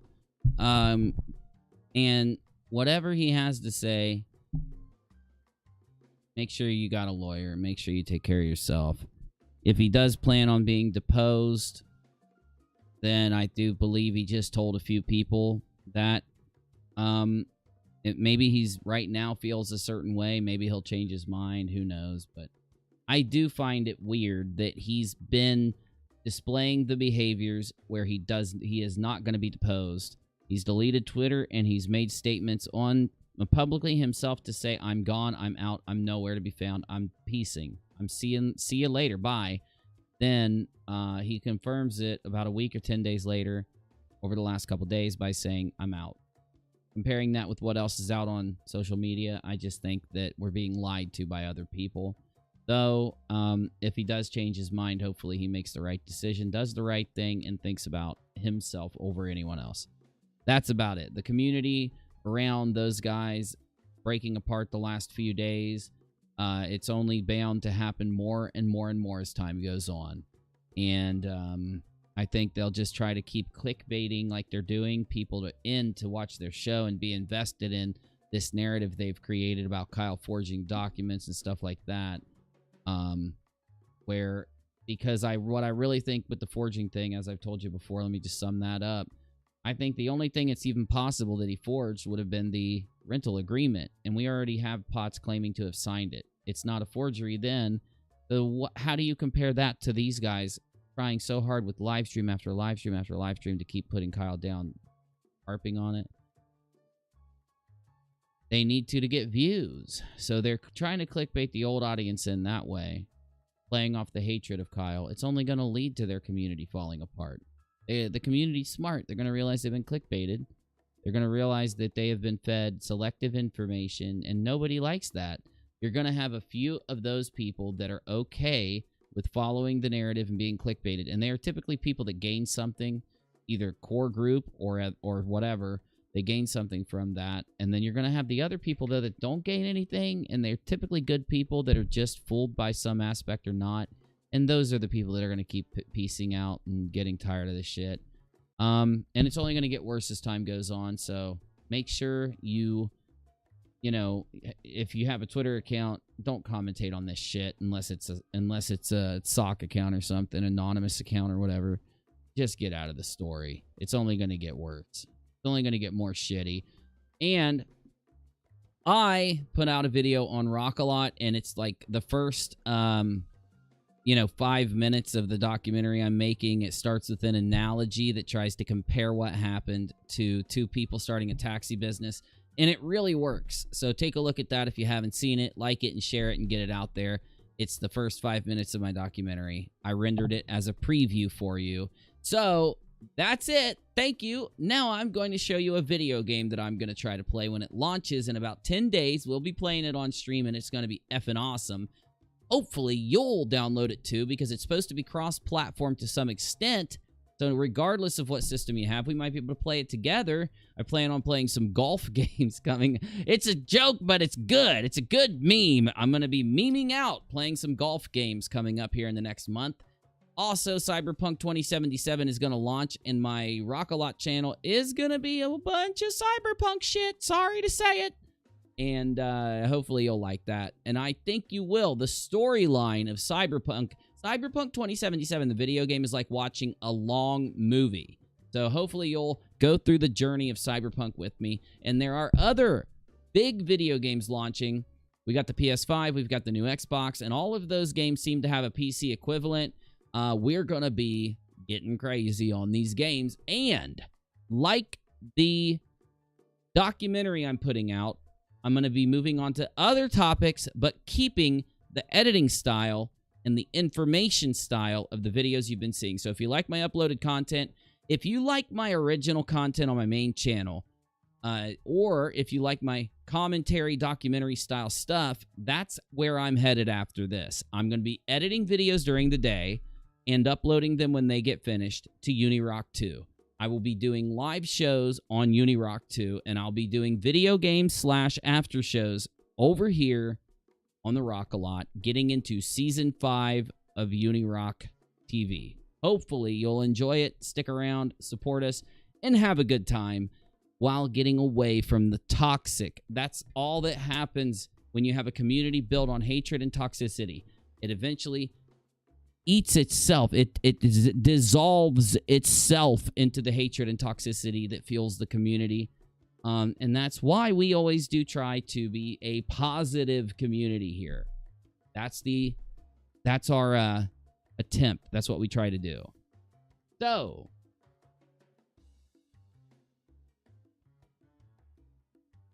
I watched Steve off and on for a while. I didn't really follow much. When I saw that he got a restraining order from Katie, I was out. Now I'm watching your old streams and I'm shocked. Those streams, everybody said this. What did they say when they got mad at me? You know, like one of their top insults? You remember it? No matter who it was. That guy streams way too much. I bet you're happy I did now. You're happy I streamed this. And the sucky thing is, the D Live streams aren't even up. D Live fucked up in my old streams that were on D Live somehow, and it did it for everybody. D Live stopped saving streams all of a sudden. Remember when it started to have connection problems and shit? So we don't even have the D Live streams over there. And those were some good fucking streams that provided a lot of information and context.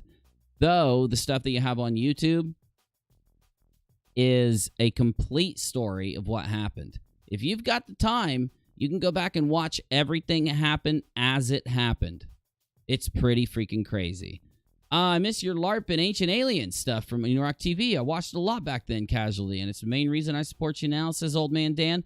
Well, I hope you do like that stuff, because I've got a lot of good stuff coming at you. In fact, I'm going to give you a preview, Old Man Dan. For that dono, I'm going to give you a preview of what you got to expect right now.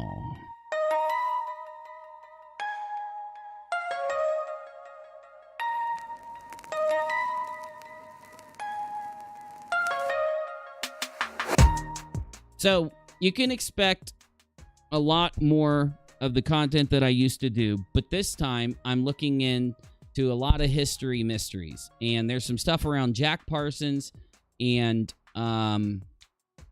Crowley and some other guys out there where they have such an interesting proposition. They have such an interesting claim that they can actually communicate with demons. So I've went back and started to look at their stories, their diaries, their logs, compared with what they say happened with a lot of the ancient teachings around that type of demonology and occult information. And I've actually found some new stuff that I think you're going to like, and I'm putting it into essay form to put into script form for down the line here. Also, I've got a lot of strange stuff, like remember the Predator. The people say they're seeing a predator in the woods. It's like a new conspiracy theory out there, and we're going to be breaking it down and getting into it. The Loch Ness Monster, we're going to get into it. Also, Roanoke. Remember my Roanoke video? We had like 550 people watching me do a Roanoke history series. I don't know when it was, a few months ago. That's coming back with some new information about the Roanoke story and some of the artifacts that were found. And I've got a new Roanoke type story that I'm going to be working on, including the disappearances of several people around the United States and Canada, combined with Native American women still disappearing and it's still being a major problem. All of this content is being worked by me, Rachel, and other people, trying to get it down, focused into presentations that we can make live, coupled with edited videos, so that you'll have some new content coming out over the next couple months.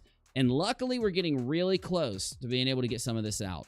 Though this documentary has to be finished before I go into anything else, because I want this chapter closed.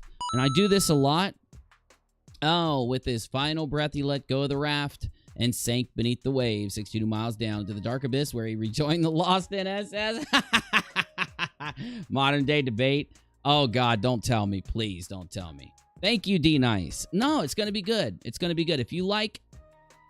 You know what I try to do? I just try to entertain you guys with the strangest stuff out there, which typically ends up being a mundane over-dramatization, and it's funny There's a bit of comedy in it. And I've been looking into Hospital Gate again, too. I don't want to get anyone's hopes up, but if you know what Hospital Gate is, I've been looking into it again, and oh my God, I think I'm going to finish my Hospital Gate documentary. The live reveal shows were some great memories, RockAlot. If I had to really say I wanted to make the late night more bearable, I will be. We'll be doing some more. We're going to be doing a lot more shows live. You know, my nightly live show, we're going to be doing that a lot here soon. And I'm worried because I might even be doing some of these on RockAlot. And it's hard because I want to have a gaming channel.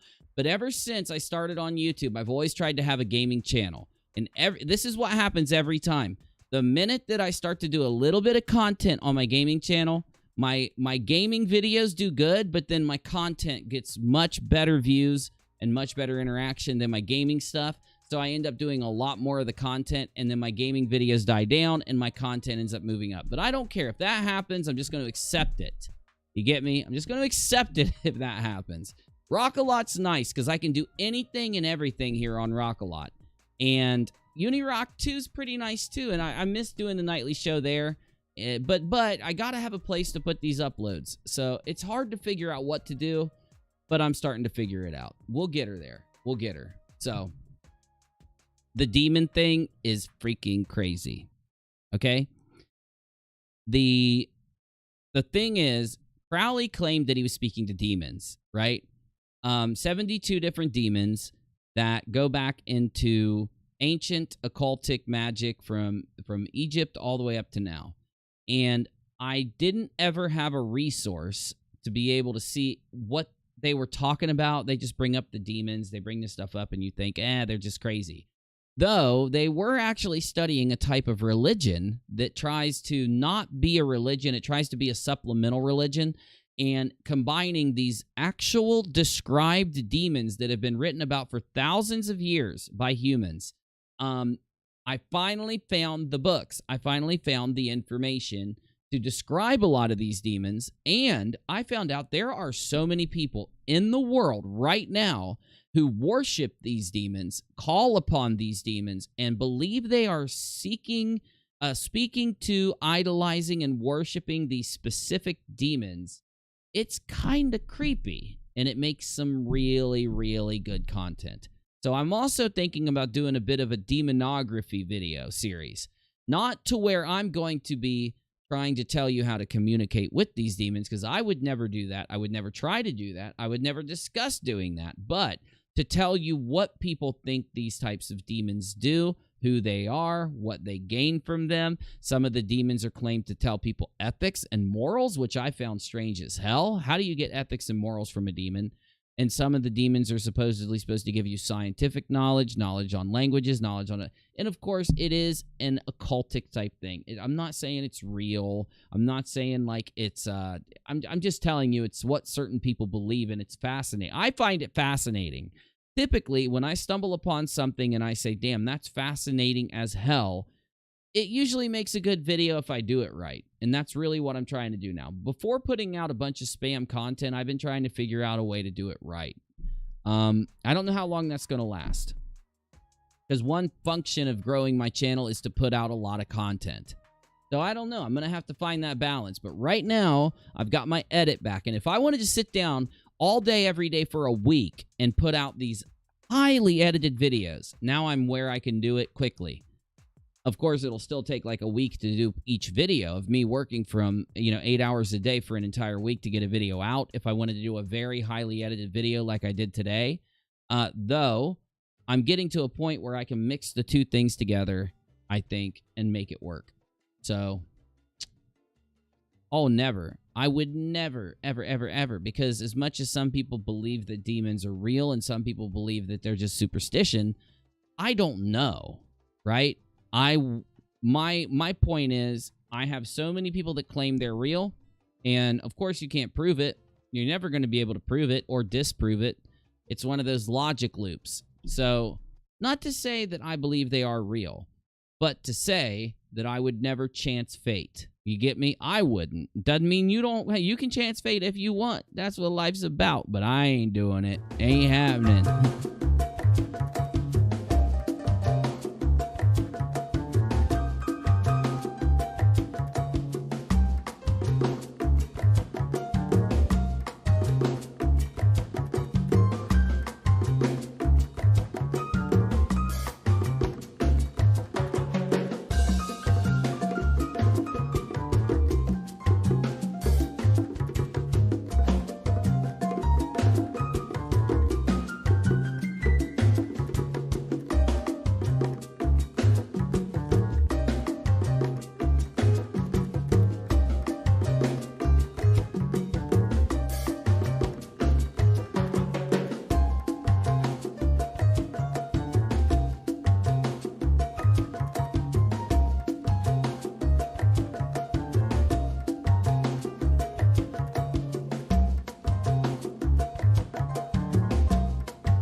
All right.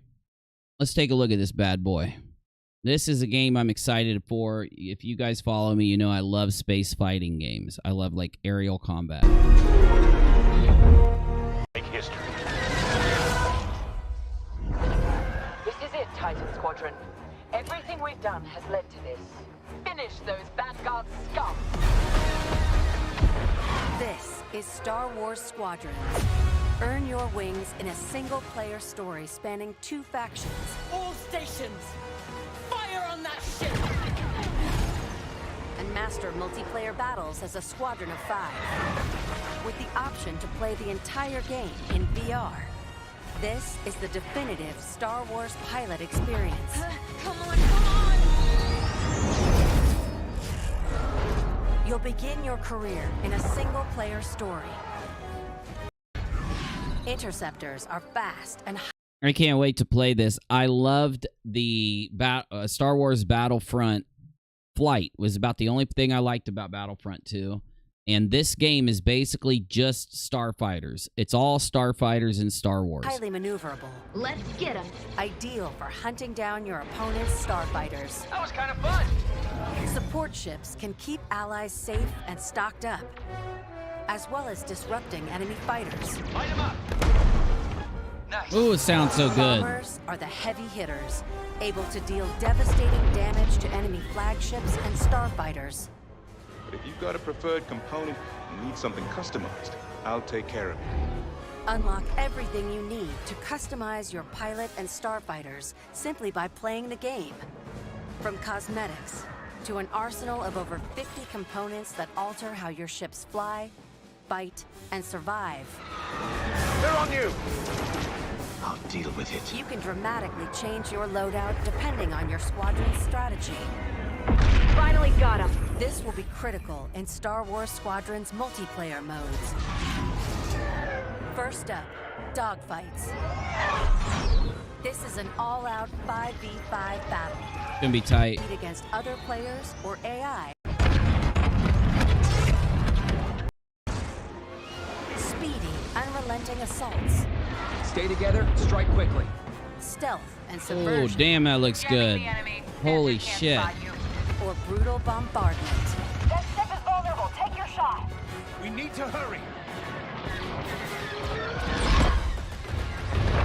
A unified squadron is the key to victory.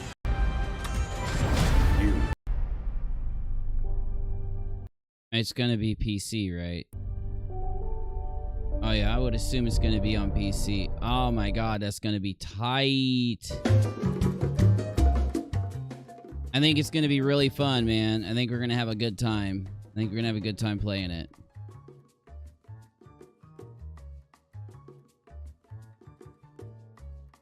Shit, Tipster came back to YouTube for live streams, huh? What? Spotify's trying to force editorial control on Joe Rogan. Sony apologized for botched PS5. Nvidia cancels botted scalper pre-orders on the RTX 3080. I want the 3080. I need a 3080. H3 drops DMs with James Charles in heated merch feud. Interesting, but I don't care about that. You know, I like covering YouTube-related stuff. But the thing is, I just get so bored by a lot of that YouTube-related drama. It just seems boring after a while. I'm not trying to be a dick, you know what I'm saying? But it does. It just seems boring after a while. 5 hour of Looney Tune compilations? You gotta be shitting me, dude. I'm gonna be watching Looney Tunes tonight. I miss that stuff. It reminds me of being a kid. Anyway, what else we got going on, man? Not much, not much. I might play a video game now. There's not a lot else to do. It's a really chill time on YouTube. There's going to be a lot popping off, guys. I can feel it. It's going to be popping off soon. Definitely going to be popping off here soon. You know what? I might play a little. I have not beat Doom Eternal, and I kind of want to kill some demons, you know, after reading about that whole Aleister Crowley shit and all that. I want to kill some fucking demons. Let's kill some demons on Doom Eternal here. I thought about doing some rounds of Tarkov, but I don't know, man. I don't know. I mean, I am not in the mindset for Tarkov right now. Maybe tomorrow I'll play some Tarkov, but hey, Crystal, anytime. You have a wonderful night also. Good to see you. Good to see you. I think I'm gonna slay some demons here. If you were watching my playthrough of Doom Eternal, we're about halfway through the game. Let me see. You got my hand cam? Yep, we got my hand cam. All right. Let's see where we're at here. I think we just got to a new like place, like a new planet that we have to like go in and try to kill demons in this planet or something. So I guess we're just gonna see what happens there.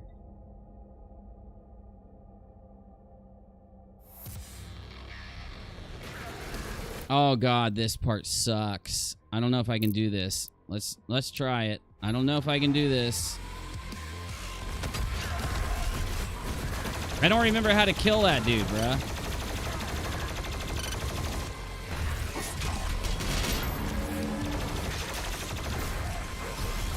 Shit! Okay, I'm dead. No, I'm not dead. Okay. No, I'm dead. Okay. You gotta let me get back into the action. I don't even remember the controls. It'll give me a second. Give me about 30 seconds to readjust, and I'm good. Where's my weapon wheel? Where is my fucking weapon wheel? Okay, that's not my weapon wheel. Is it E? Is it V? Where's my... Oh, Q. Okay, there's... Okay, I need that.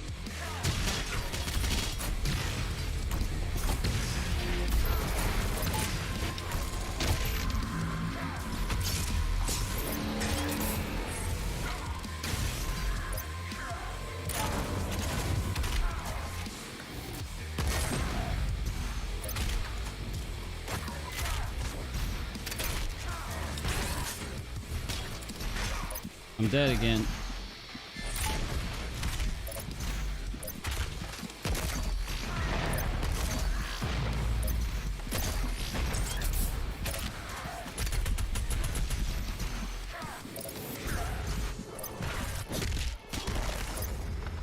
Okay, I'm getting closer. I'm getting closer. I've almost got my game back. Almost. Let's turn this up. Let's turn this shit up. Turn this shit up, Busy. Turn this shit up.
Oh, fuck, I'm dead. I got stuck. I'm stuck. I'm stuck.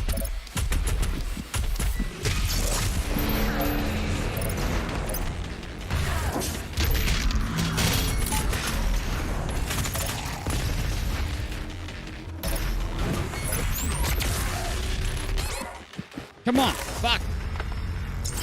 So close. If I can kill this dude, we're good.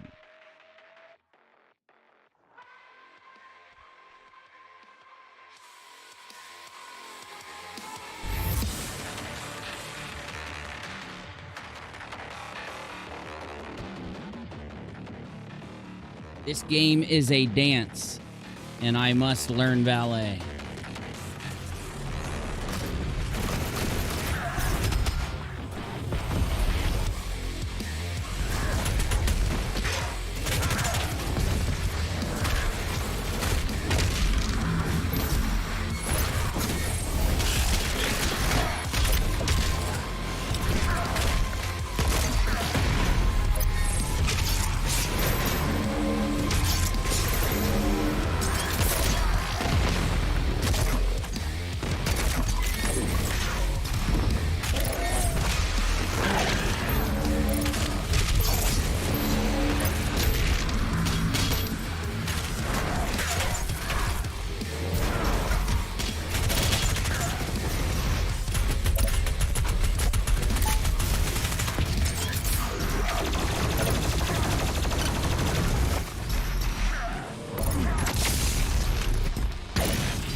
So close, yet so far away.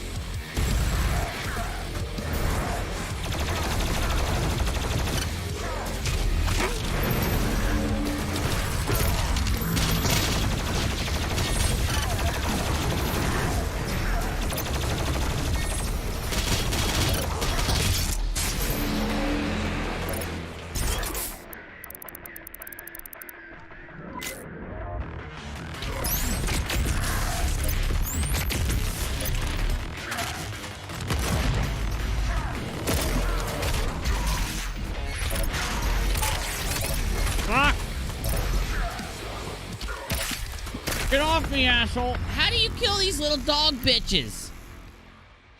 Anybody got any tips on how to kill this guy? Because I forget.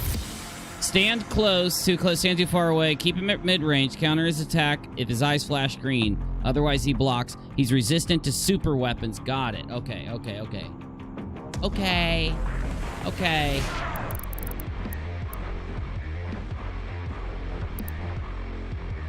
This is pretty. Slow motion's pretty, isn't it?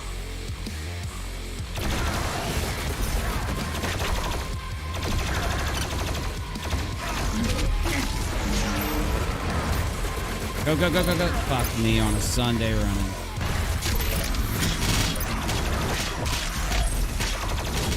What's my chainsaw, bro? Where's my fucking chainsaw?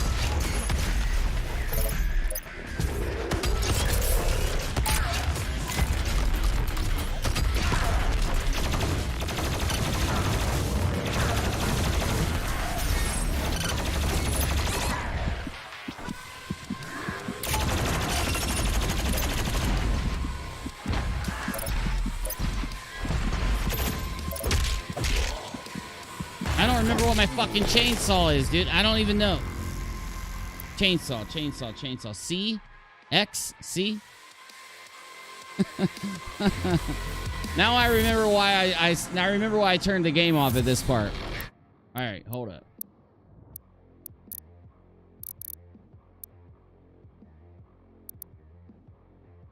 All right. Glory is E, chainsaw is C, equipment is control, flame belt is F, crucible is V. What's the fucking crucible, dude? All right. Gotcha.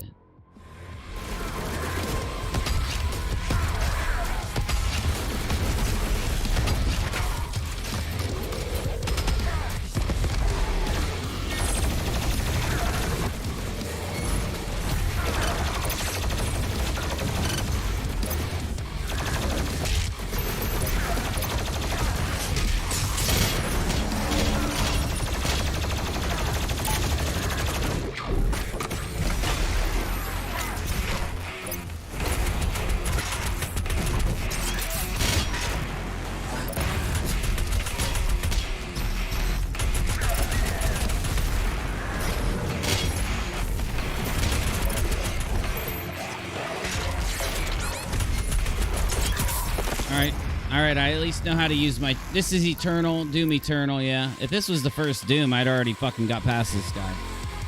They make you kill these big dudes in such a specific way, it's just fucked. How they make you do this is so fucked.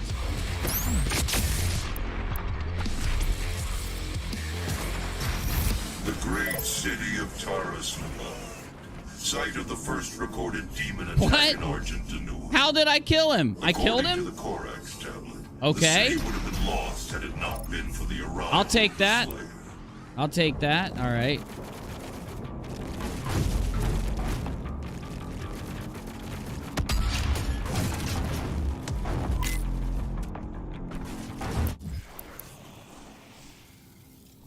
I knew it. There's a secret right here.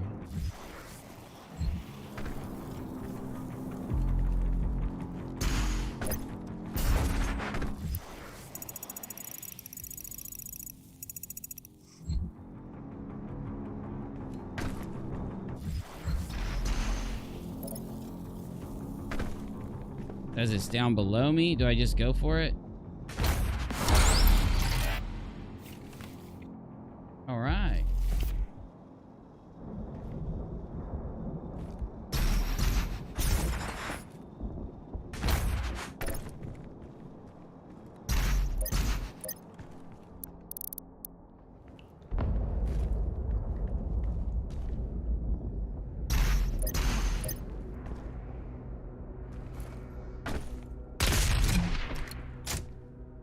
Okay, I have no fucking idea, dude. Why is it, what's it? Wants me to go over there? What the hell is this?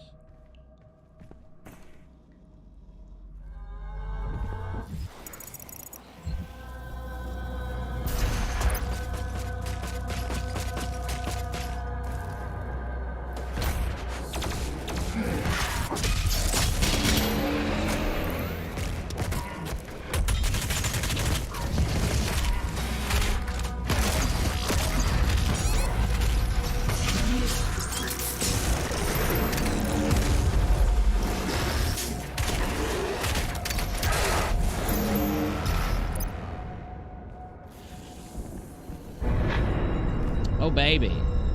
Later, hi guy. Thanks, bro. Good to see you, buddy.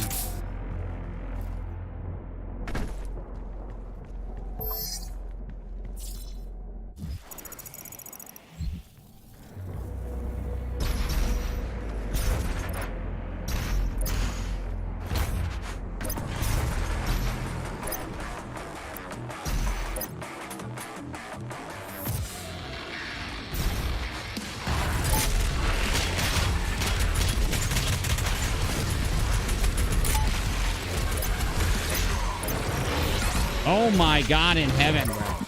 Back. Okay. Chill. I am streaming at a lower bit rate. Let me turn it back up.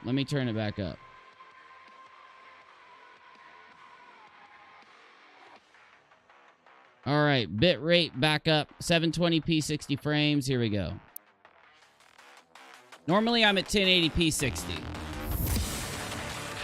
You know what I'm saying? So I am a little... I'm one step down, but it's all good.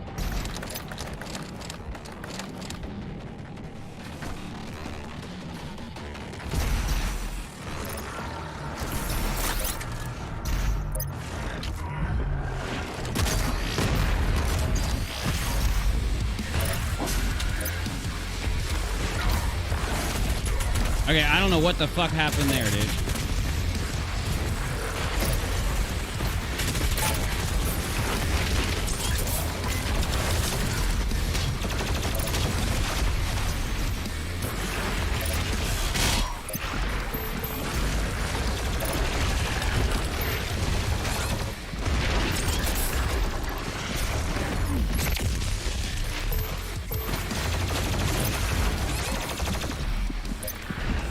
Why are these dudes bright fucking red, bro?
let me fucking chop him up, dude. I'm out of ammo. There we go.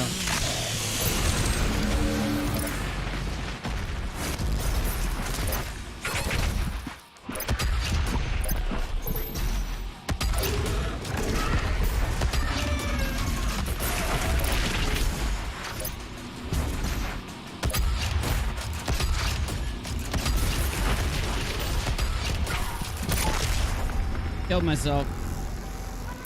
I suck. Focus. Get the doom power in my brain hole. Get the doom power in my brain hole. Alright, here it is. I'm going to dance now. Now I'm going to dance. I need more ammo. Let's get it.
Jesus Christ, bro. I'm fucking dead. This is crazy. I got it on the hardest setting, though, so that might be why.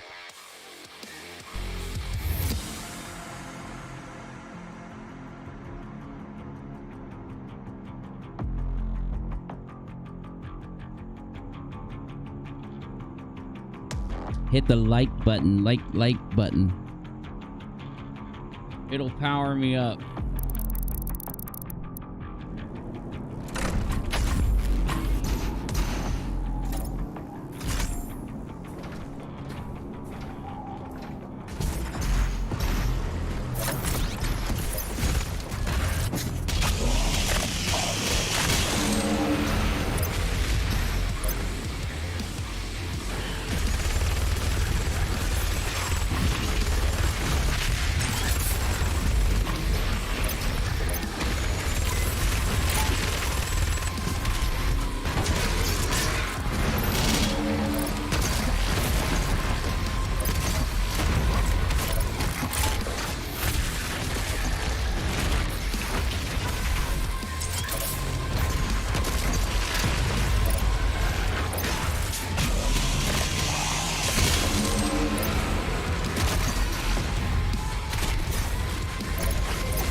my God in heaven.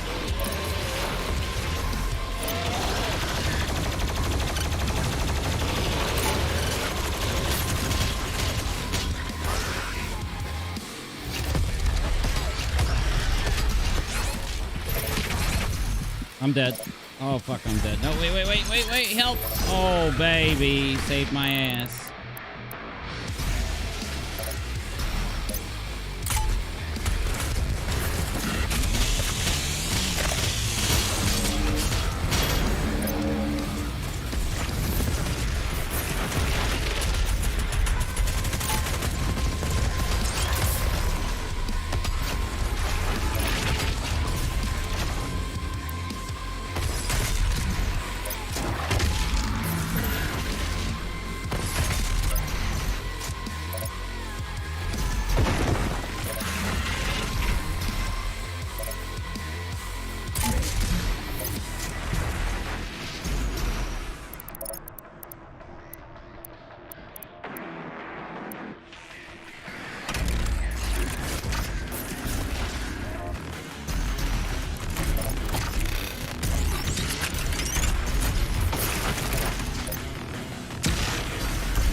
We got her.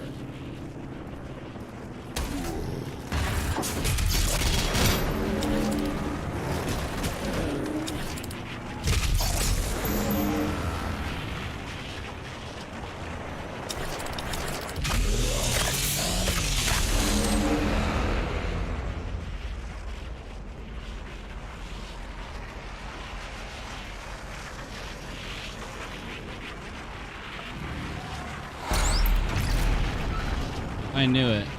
I knew there was a door somewhere. What did it fucking open, though? It opens... There it is.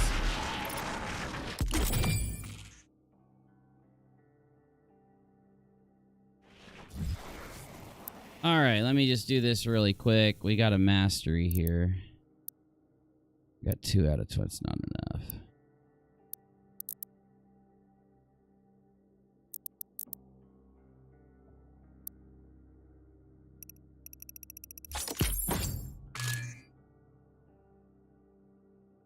Kill these 3 enemies in a single micro missile volley. I can do that without doing it. Kill 75 precision headshot kills. All right. I haven't upgraded my weapons in forever, dude. 15 pinkies with full auto mod. All right. Okay, I've only got 3 left. I don't think I have anything I can buy for 3. Yeah. Gotti. Alright. We good. Okay. What about my suit? How many of these? I got 6? Frozen demons, frozen demons.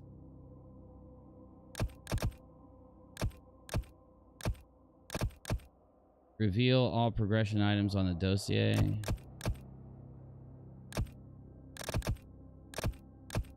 Frozen, frozen, frozen, blah, blah, blah. You can get 2 of these.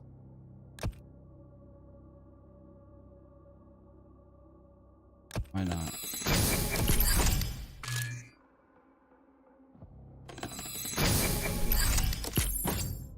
I should spin these more often. Then I actually will not be able... It'll be easier for me to kill these bitches.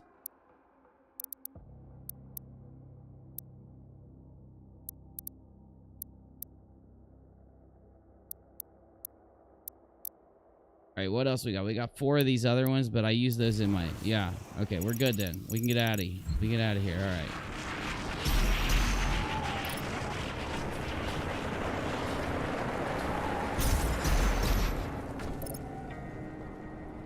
Now hold up, bro. There's something else I can get in. I'm like gonna miss all kinds of shit if I don't get in there.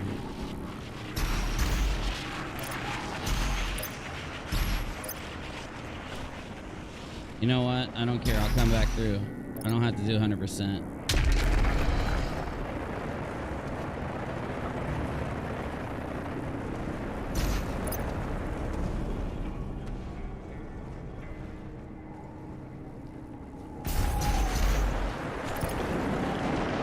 Oh shit. Swimming. Dashing is the only way to destroy breakables.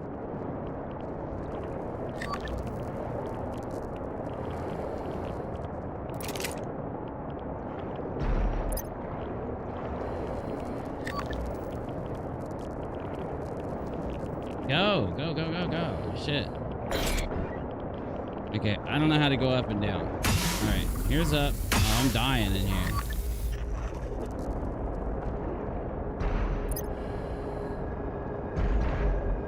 I don't know how to swim, bro.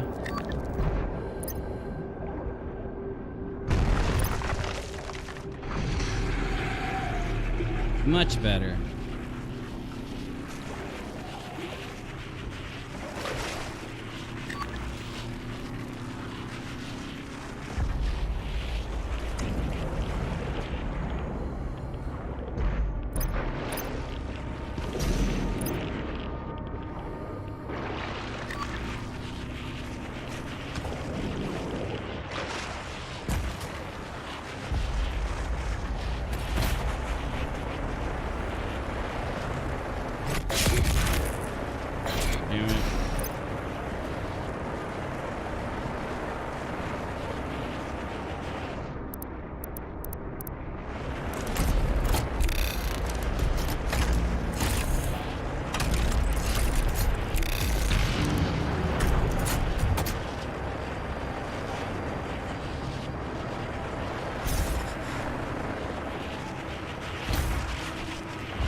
Well, we're getting closer.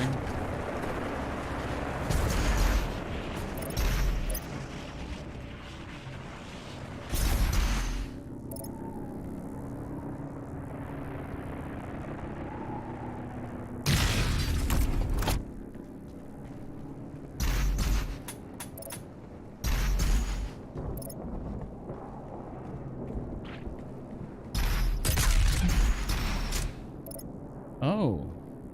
Okay.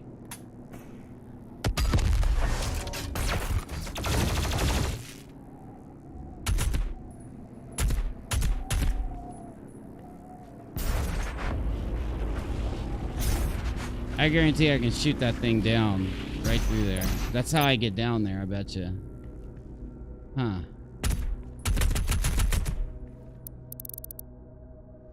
One more shot. I gotta make it count. Nope. Nope, nope. We're getting close, though. We're getting close.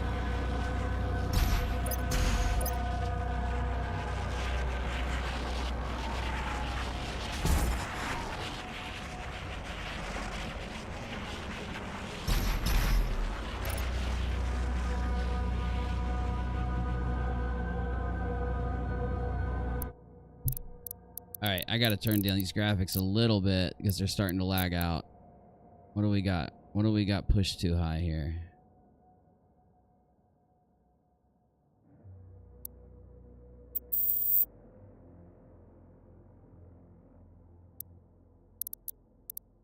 Let's see. Fuck. That's alright. Not as smooth as I want it to be, but it's almost there. Just a little bit funky.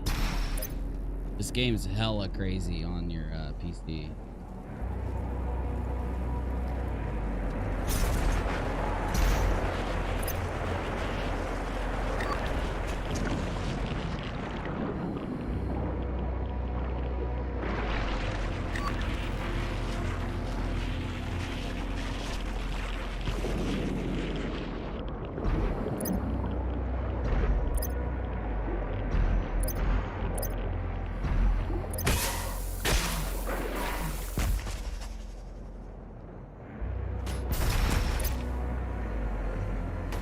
It is written, your hatred.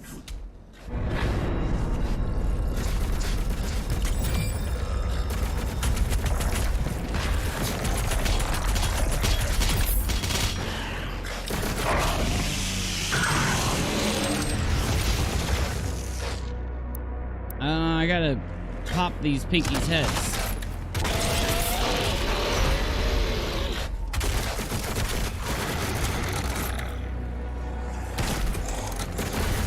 Oh my god, don't tell me I just wasted my fucking shit, dude.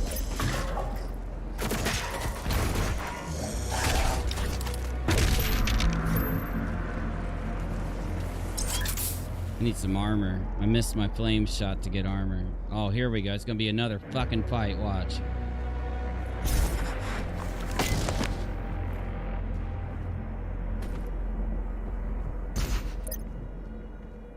Gonna have to break that from the other side, looks like.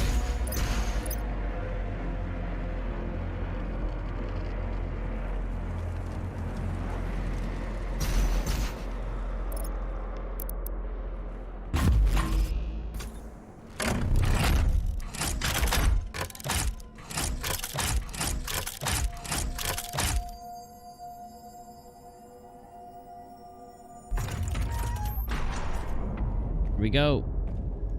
Night, D-Nice. Good to see you, buddy.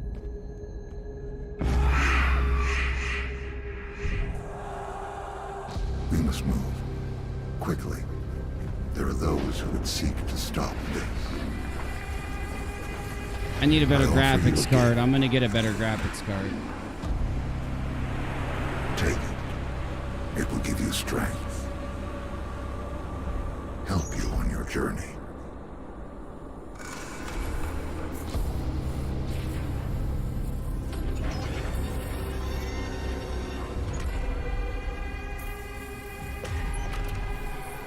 And now, they will fear you.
Fuck.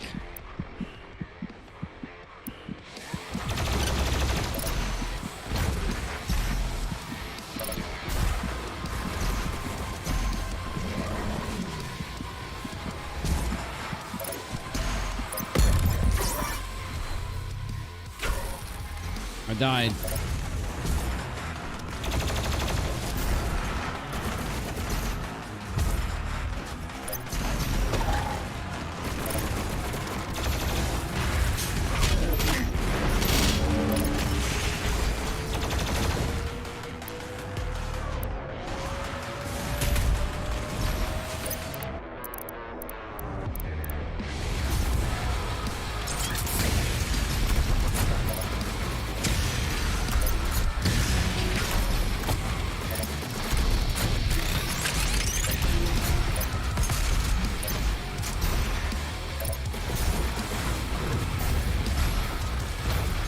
Fuck.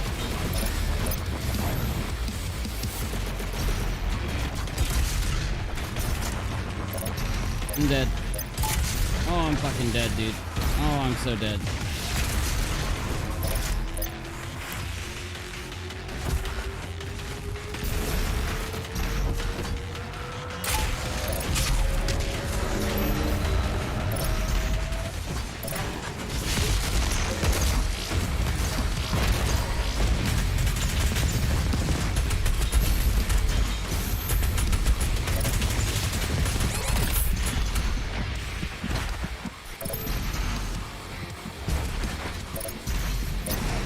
$24 fucking hit points, dude. Ah.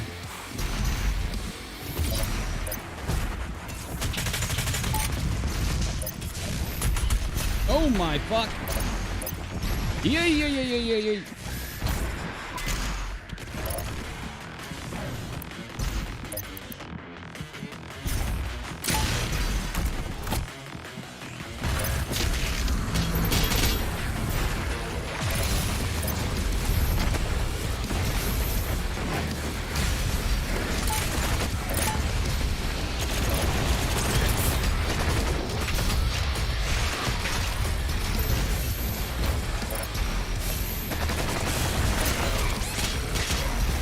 I'm out of fucking chainsaw, god damn it. Oh, it was so close.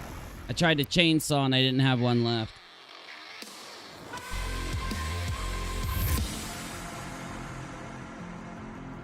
Hold up. I want to fix this. I was watching my replay. I want this to be bigger. I want it to kind of like...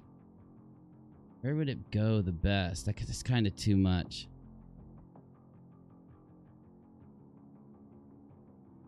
A good place for it, dude. Yeah, I like that. That'll work. I'll fix it. I will put that in a better spot sometime soon, but I just want to leave it there for now.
I'm dead.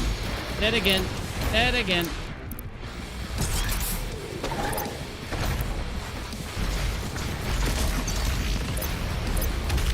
Oh my god, it's one of those dudes. Fuck, you gotta die, bitch.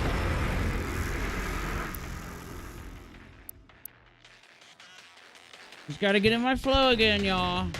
Gotta get in my flow.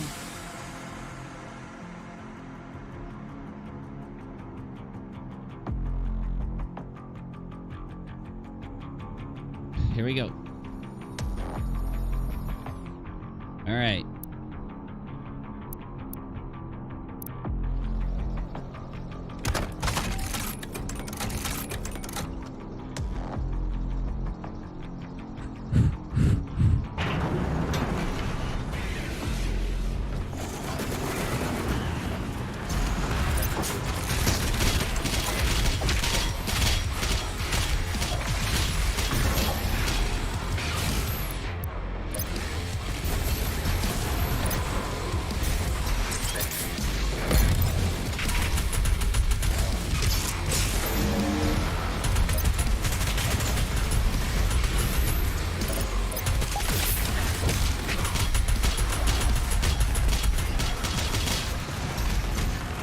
Got stuck.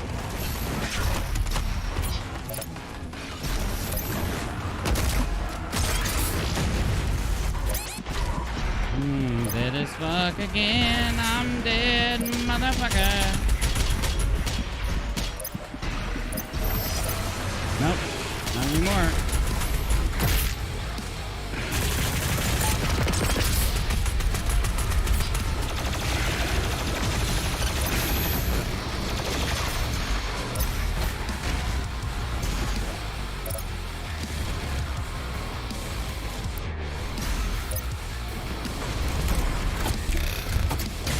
Oh, fuck.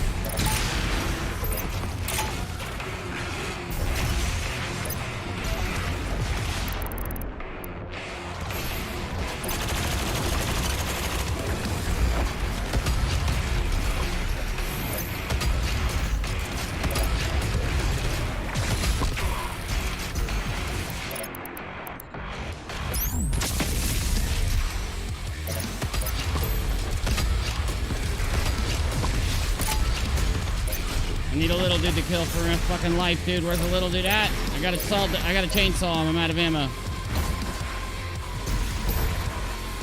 Where are they at? Where are they at? Where are they at? Oh. Nope. Right there.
Come on, bro. Come on, bro. So close. So close.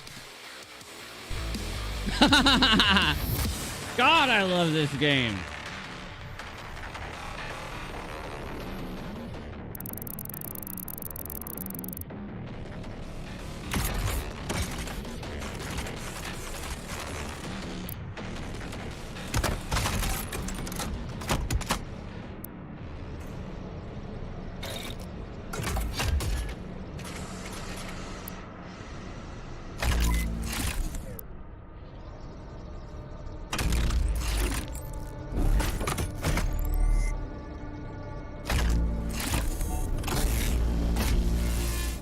Valor! Get good, son!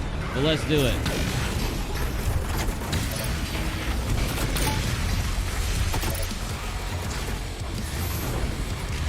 Oh, I'm out of ammo. Fuck.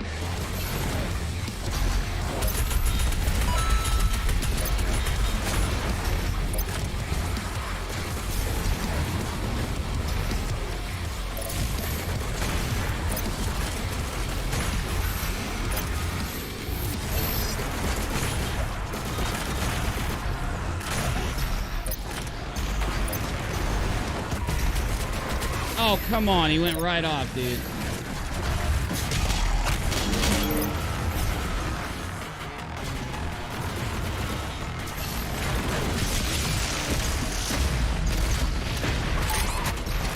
I'm dead. Goodbye, world. Goodbye, cruel fucking Doom world.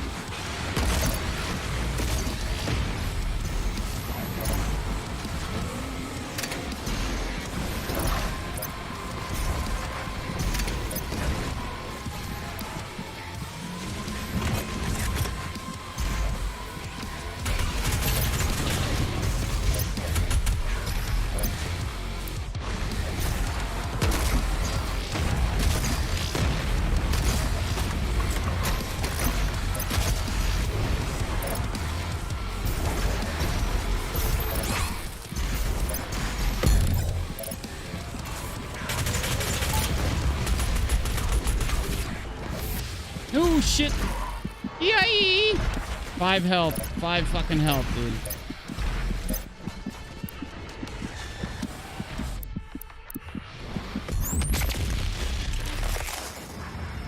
Okay. All right. He got me from behind. Here we go.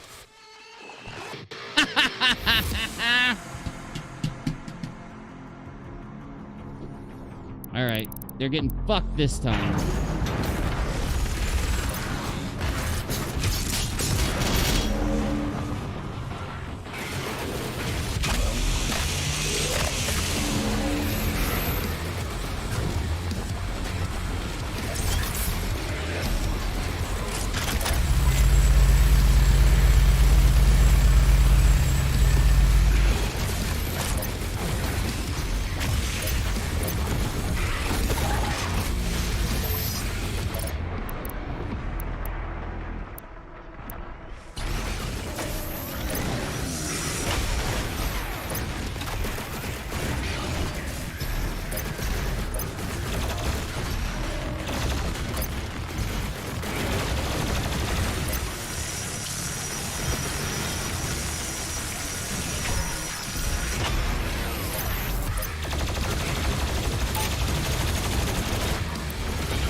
Oh my god, oh my god, oh my god, he got me.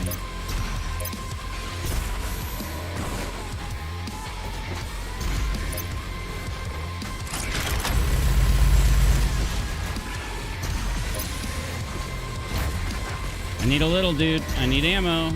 Fuck.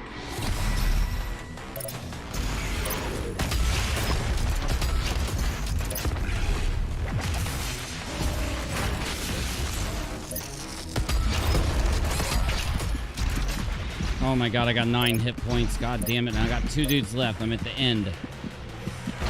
There's got to be some health laying around. Fuck. Nothing?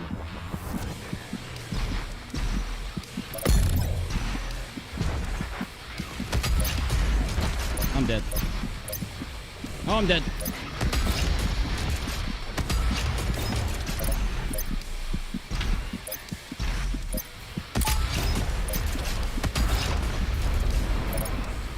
Give me that health. Fuck.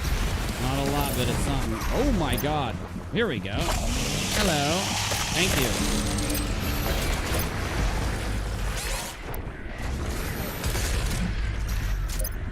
Come on, bro. Come on.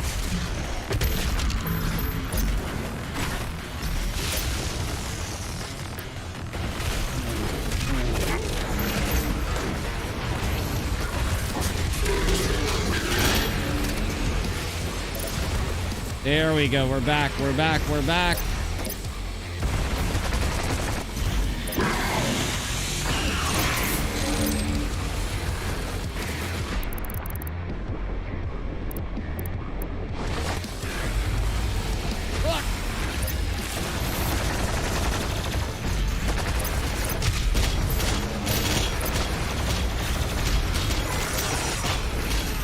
fuck, he countered me. Fuck. Oh, God.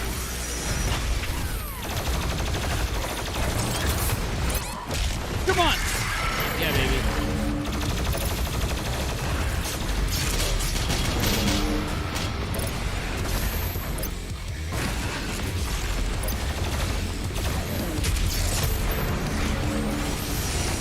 Come on, pop him.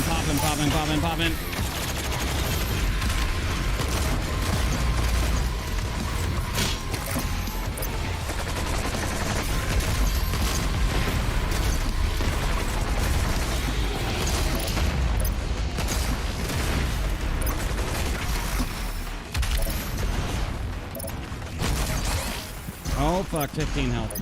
I am dead. There's their missiles coming at me right now. Hello. I'm not dead anymore. Fuck, I wasted it.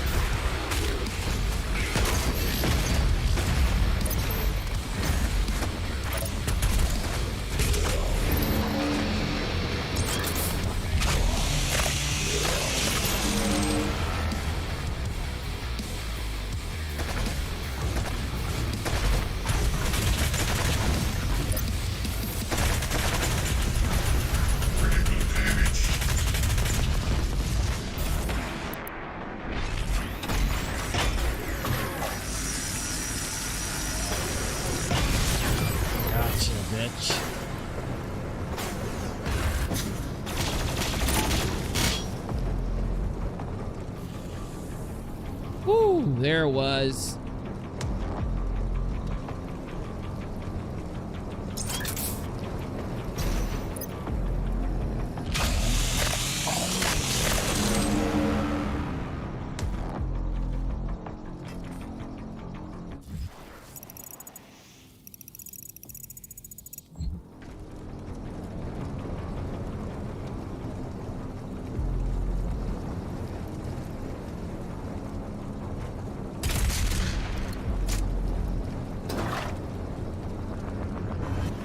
I know what I gotta do. Saw it earlier. But fuck it, dude.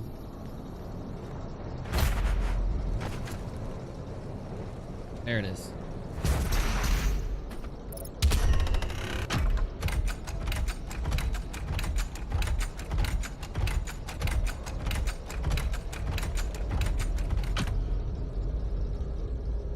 Where's the other one at? There's two of them.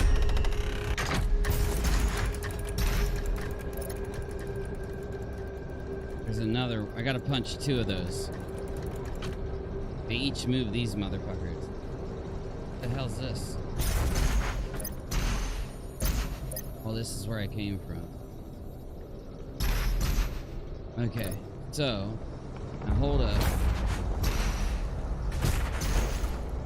There's one. I got it. No, I hit it once. It's like a circular thing. It should be on the other side.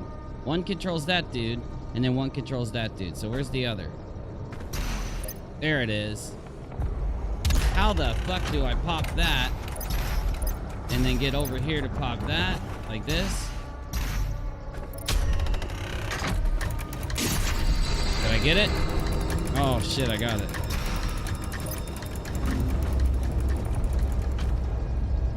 Oh god, this is creepy.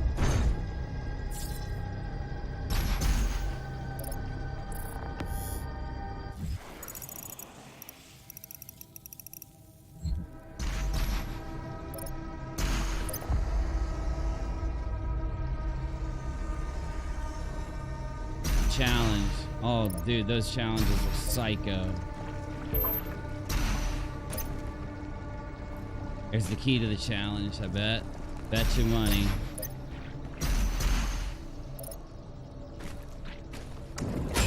God damn it. Meant to jump. I don't like these underwater shits, dude.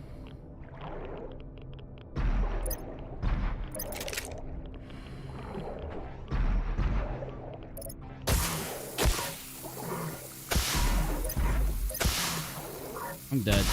Dead as fuck. Dead AF. There we go. Come back.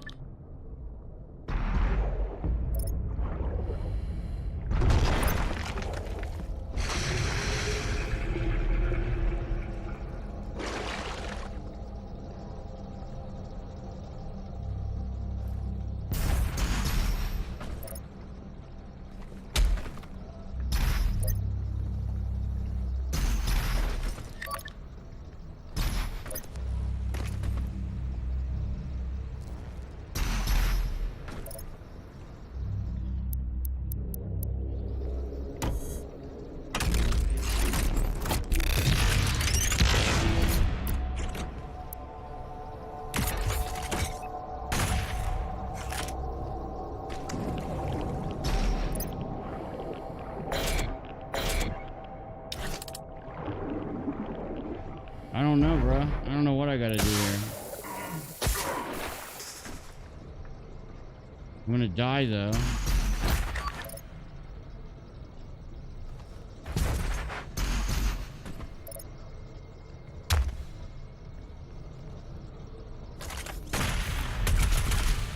What do I do, y'all?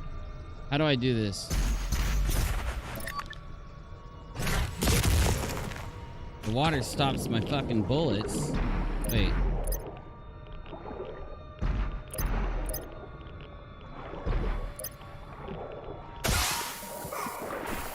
Oh, god damn it, dude. I need help now.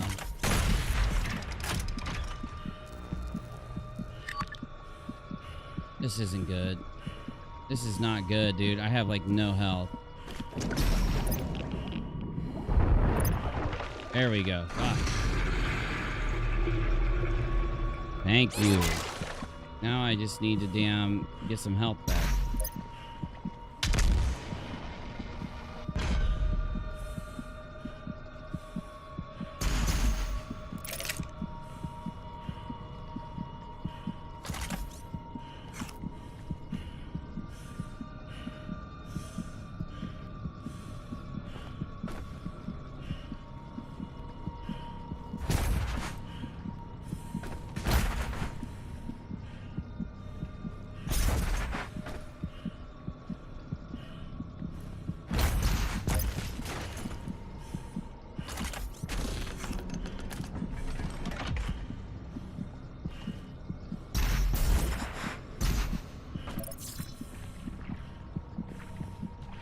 Come on, give me a little dude to kill. Something.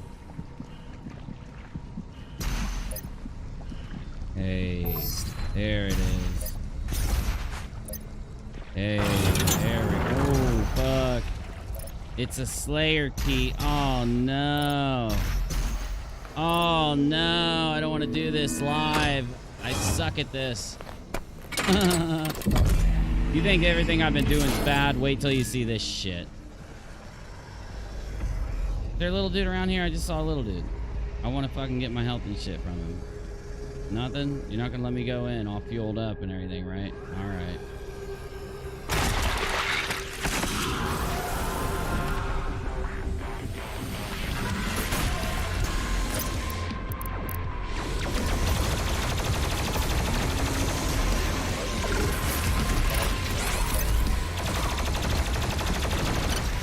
I'm dead. I'm already fucking dead.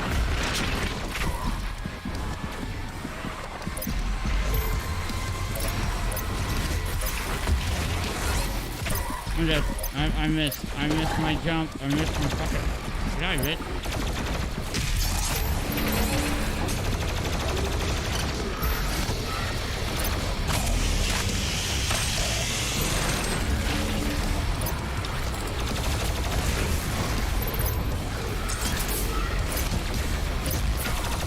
Oh, I just got hit so hard. Ah! Fuck. Oh my god.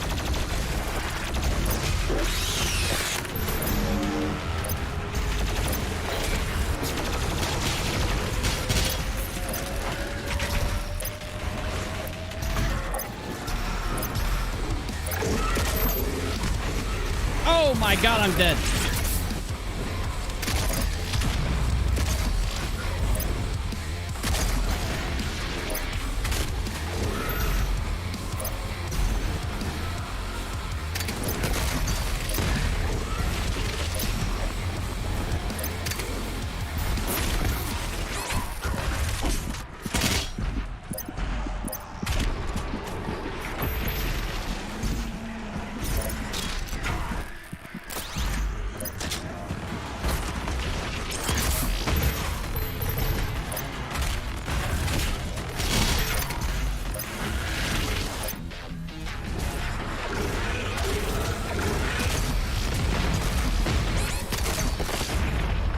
Okay. I was getting somewhere until that happened. Somewhere. I was getting close. I'm figuring this out. The dance of Doom Eternal. It's a dance. Go. I'm beating this thing now.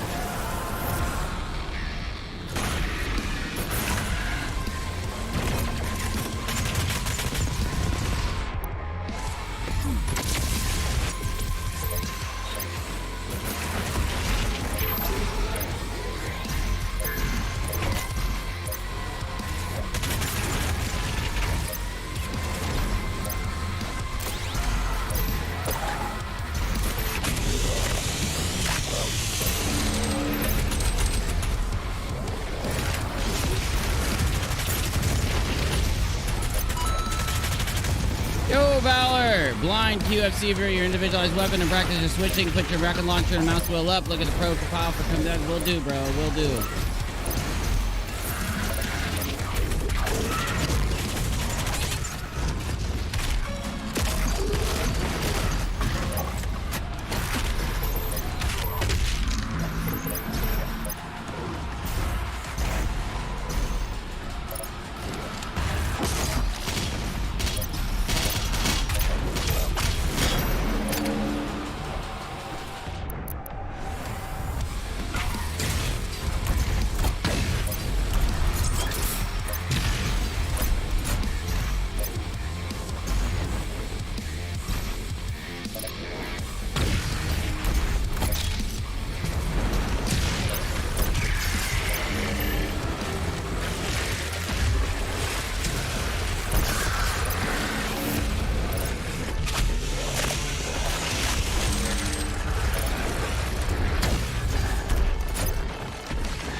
Oh my god, I hate those fucking assholes. I'm out of ammo.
my god, it's one of them.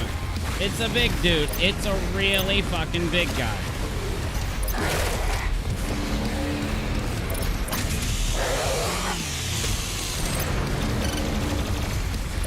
They are not fucking around with this shit, bro.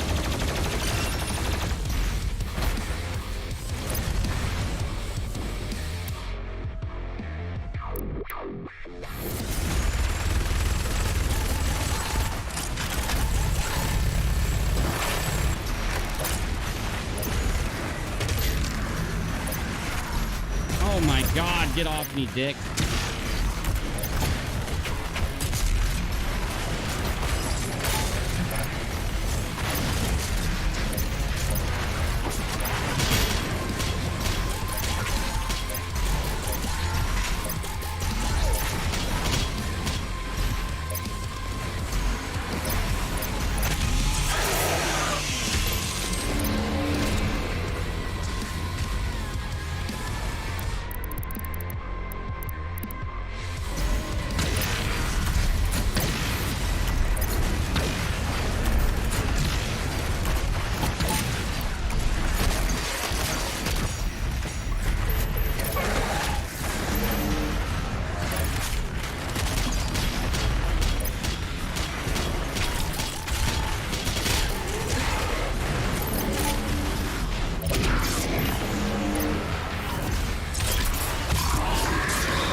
Oh my god.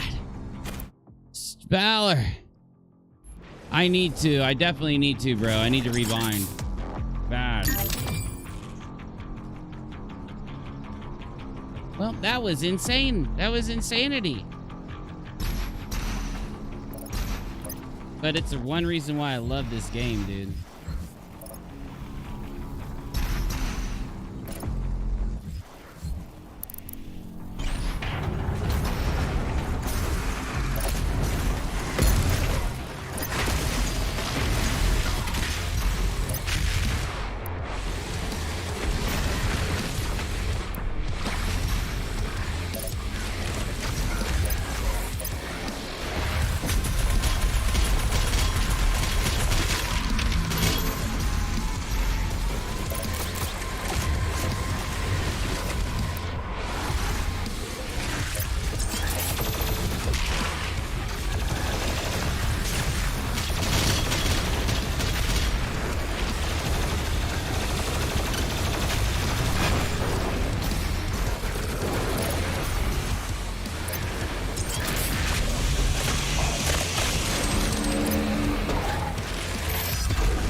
love this game, Lisa. It's fun.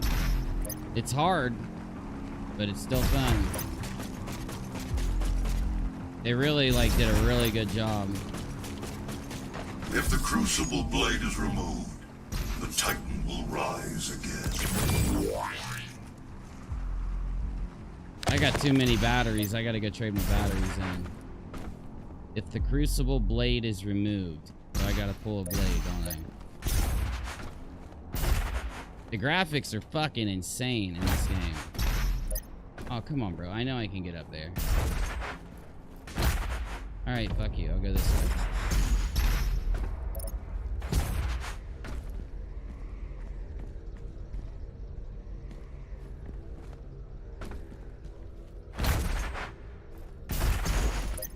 Here we go.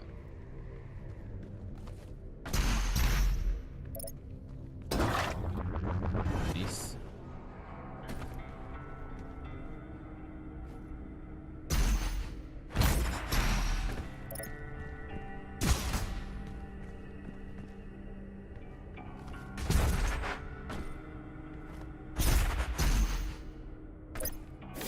There it is. There it is. There it is.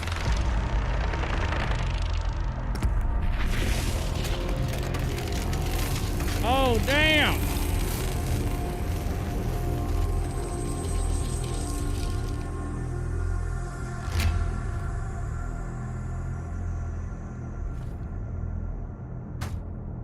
Your vault should contain what you need.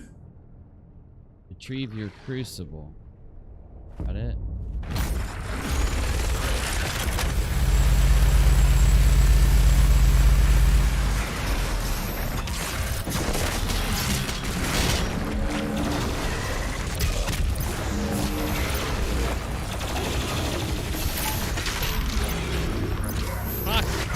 Fuck on my armors. Fuck, bro. Okay, I got jumped. I got jumped. That's what happened there. I got jumped. I got swarmed. Wasn't ready.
I'm getting pissed. I'm getting pissed off. I'm getting angry.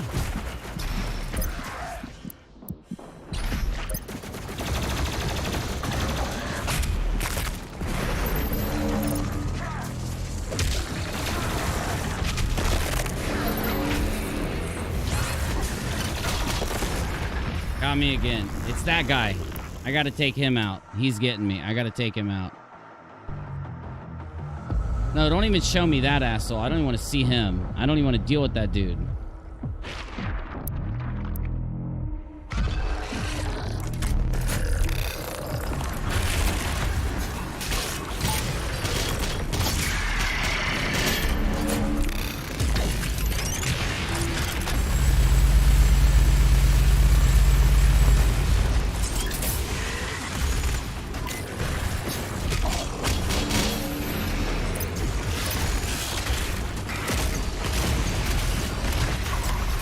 There he is. He's on me again, man.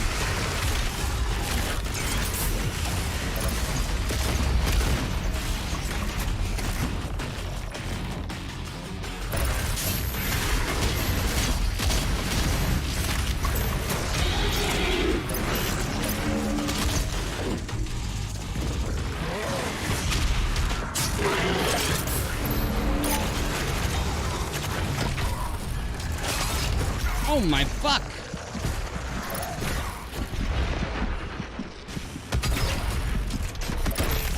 I fucking killed myself that time. That was my bad. That was my bad.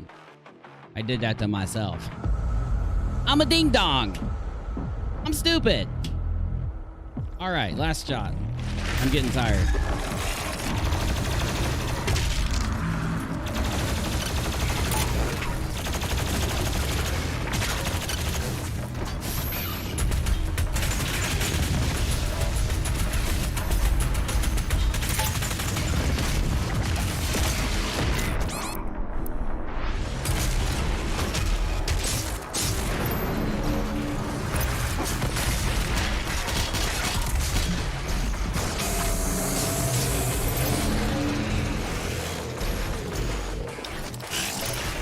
Am I out of flame? I'm out of flame. Fuck me.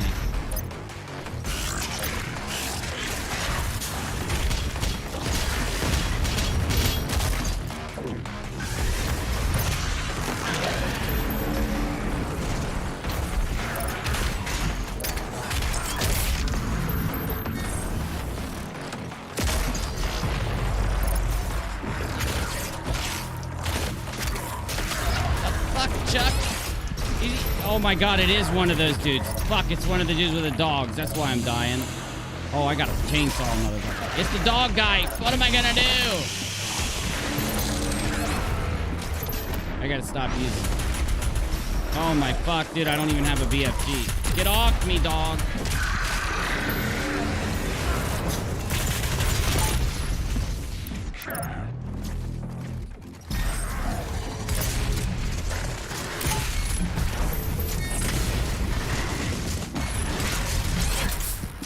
Almost got him. You gotta hit him when he swings at you. You gotta hit the guy. I gotta take out the people around him if I want to fucking fight him. I got an idea. If I can pull him down, I might get him. If I can pull him down. Why do they have to bring this dude into the fold right now? Fuck.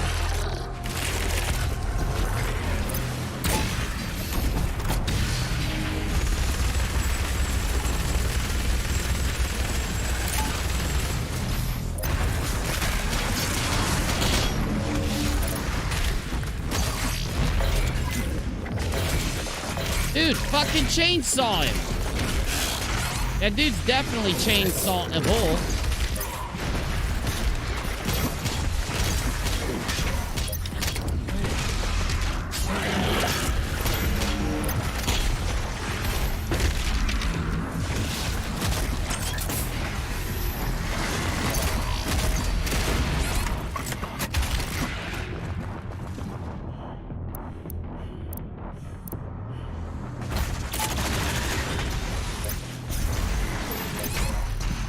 Jesus Christ. These guys ain't fucking around. They've just upped the difficulty by 10. I ain't even playing. I gotta get to bed in a minute, though, so we'll see what I can do here. See if I can get lucky.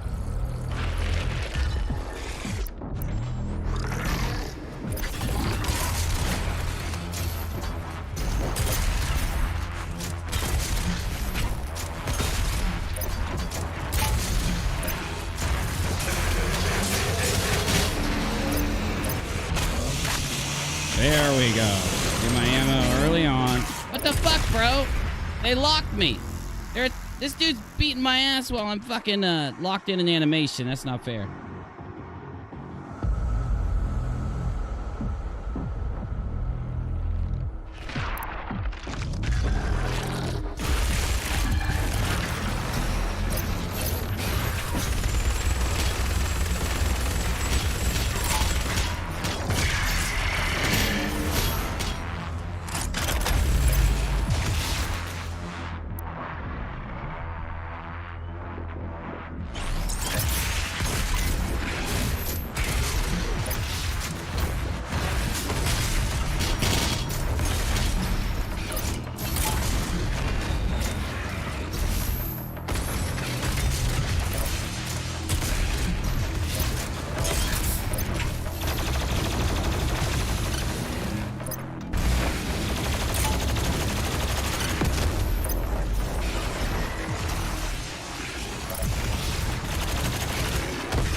my god! Fucking A!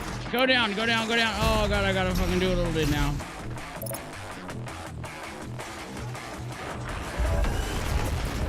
Oh!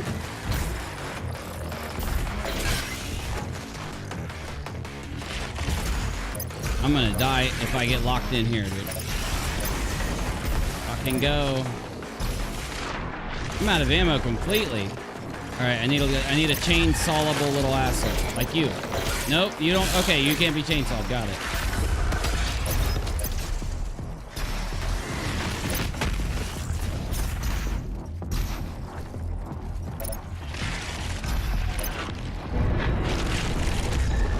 Thanks.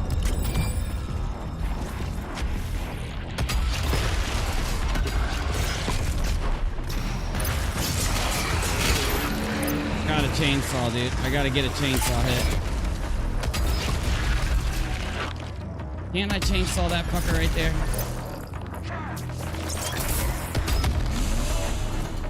I'm out of ammo completely, dude. I gotta get up there.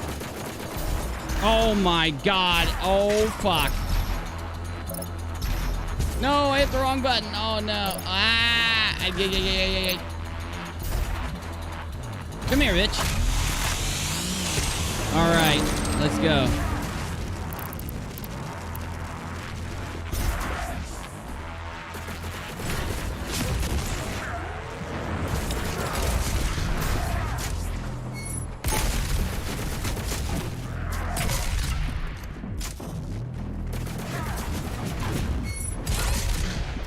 Fuck, he got me, he got me. I fucking hit him hard, but he got me. Okay.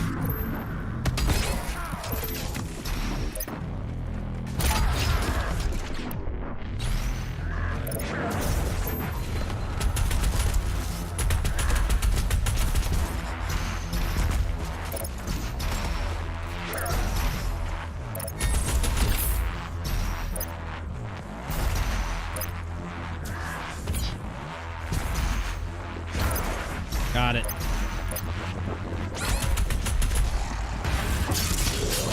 Now I need a chainsaw you. All right, we're back in the game. Come here, bitch. Try it again. Try it again.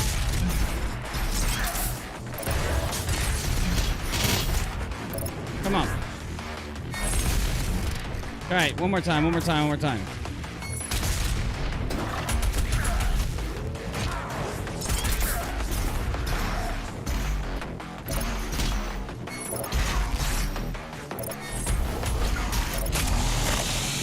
Dead.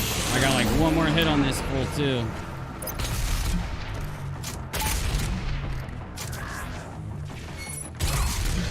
Come on, motherfucker. Shit. Oh, I was so fucking close. Oh my god, I'm so close, dude. He had like 2 more fucking hits, dude.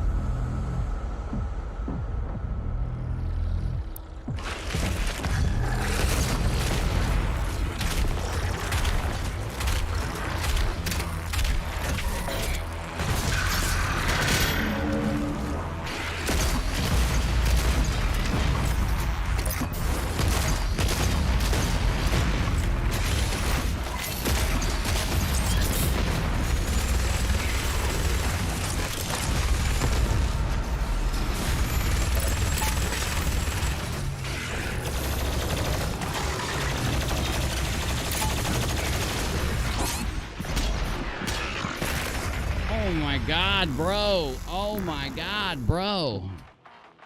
Last shot, and then I gotta go to bed. I'm staying up too late on this. I'm getting my game back though, and I'm playing on hard difficulty like an idiot.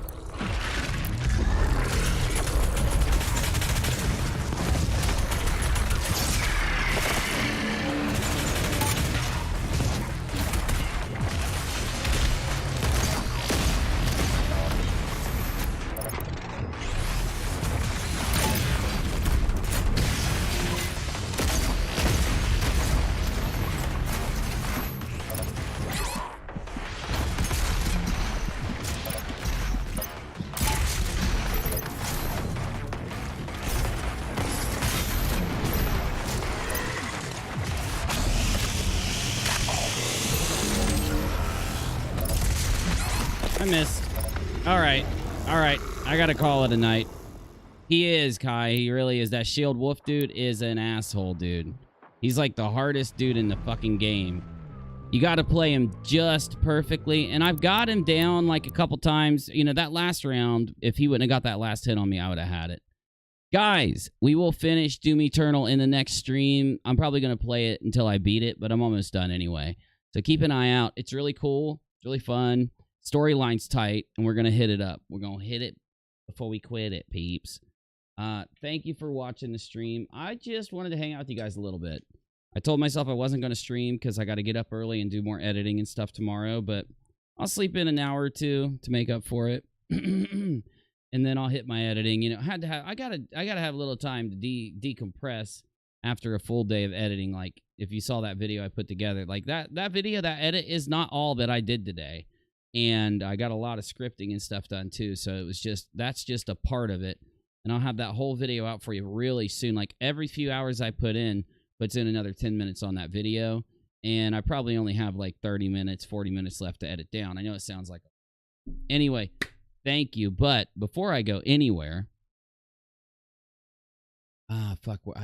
This new streaming setup, I don't know where like all my donations and shit go. Normally I can see them. Viewer activity. Here we go. Okay. Leroy, Dead GPK, Philip, Leroy, Mimi, Kelly, Courtney, Old Man Dan, Gabriel, Lisa, Darth Chaz, Navy, Valor. Thank you guys. Your support keeps me going. You know that. It's not required. It's just much appreciated. I just wanted to shout you guys out. So, oh, fuck, I gotta... Clicked out of it. I clicked out of that shit. So tomorrow we'll be chilling a little more, hopefully live. If not, no biggie. I just want to get this video out. And then once we get this video out, we'll be hammering out some more live streams, which will be nice because they're just going to be old style shit, which I really like getting back to that. So let me get this thing done so we can get back to that shit, guys. And I'll see you tomorrow. Thank you. You guys rock. Thanks, Janie. Thanks, Drunken. Good to see you, dude. Damn, it's good to see you. Lisa, Christina, Jessica, Kai. Oh, man, the squad fam. I love it. Good to see you guys. See you tomorrow. See you tomorrow. Have a good day. Think happy thoughts. Get some sleep. Rest. Relax. Enjoy life. That's what it's about. See you tomorrow.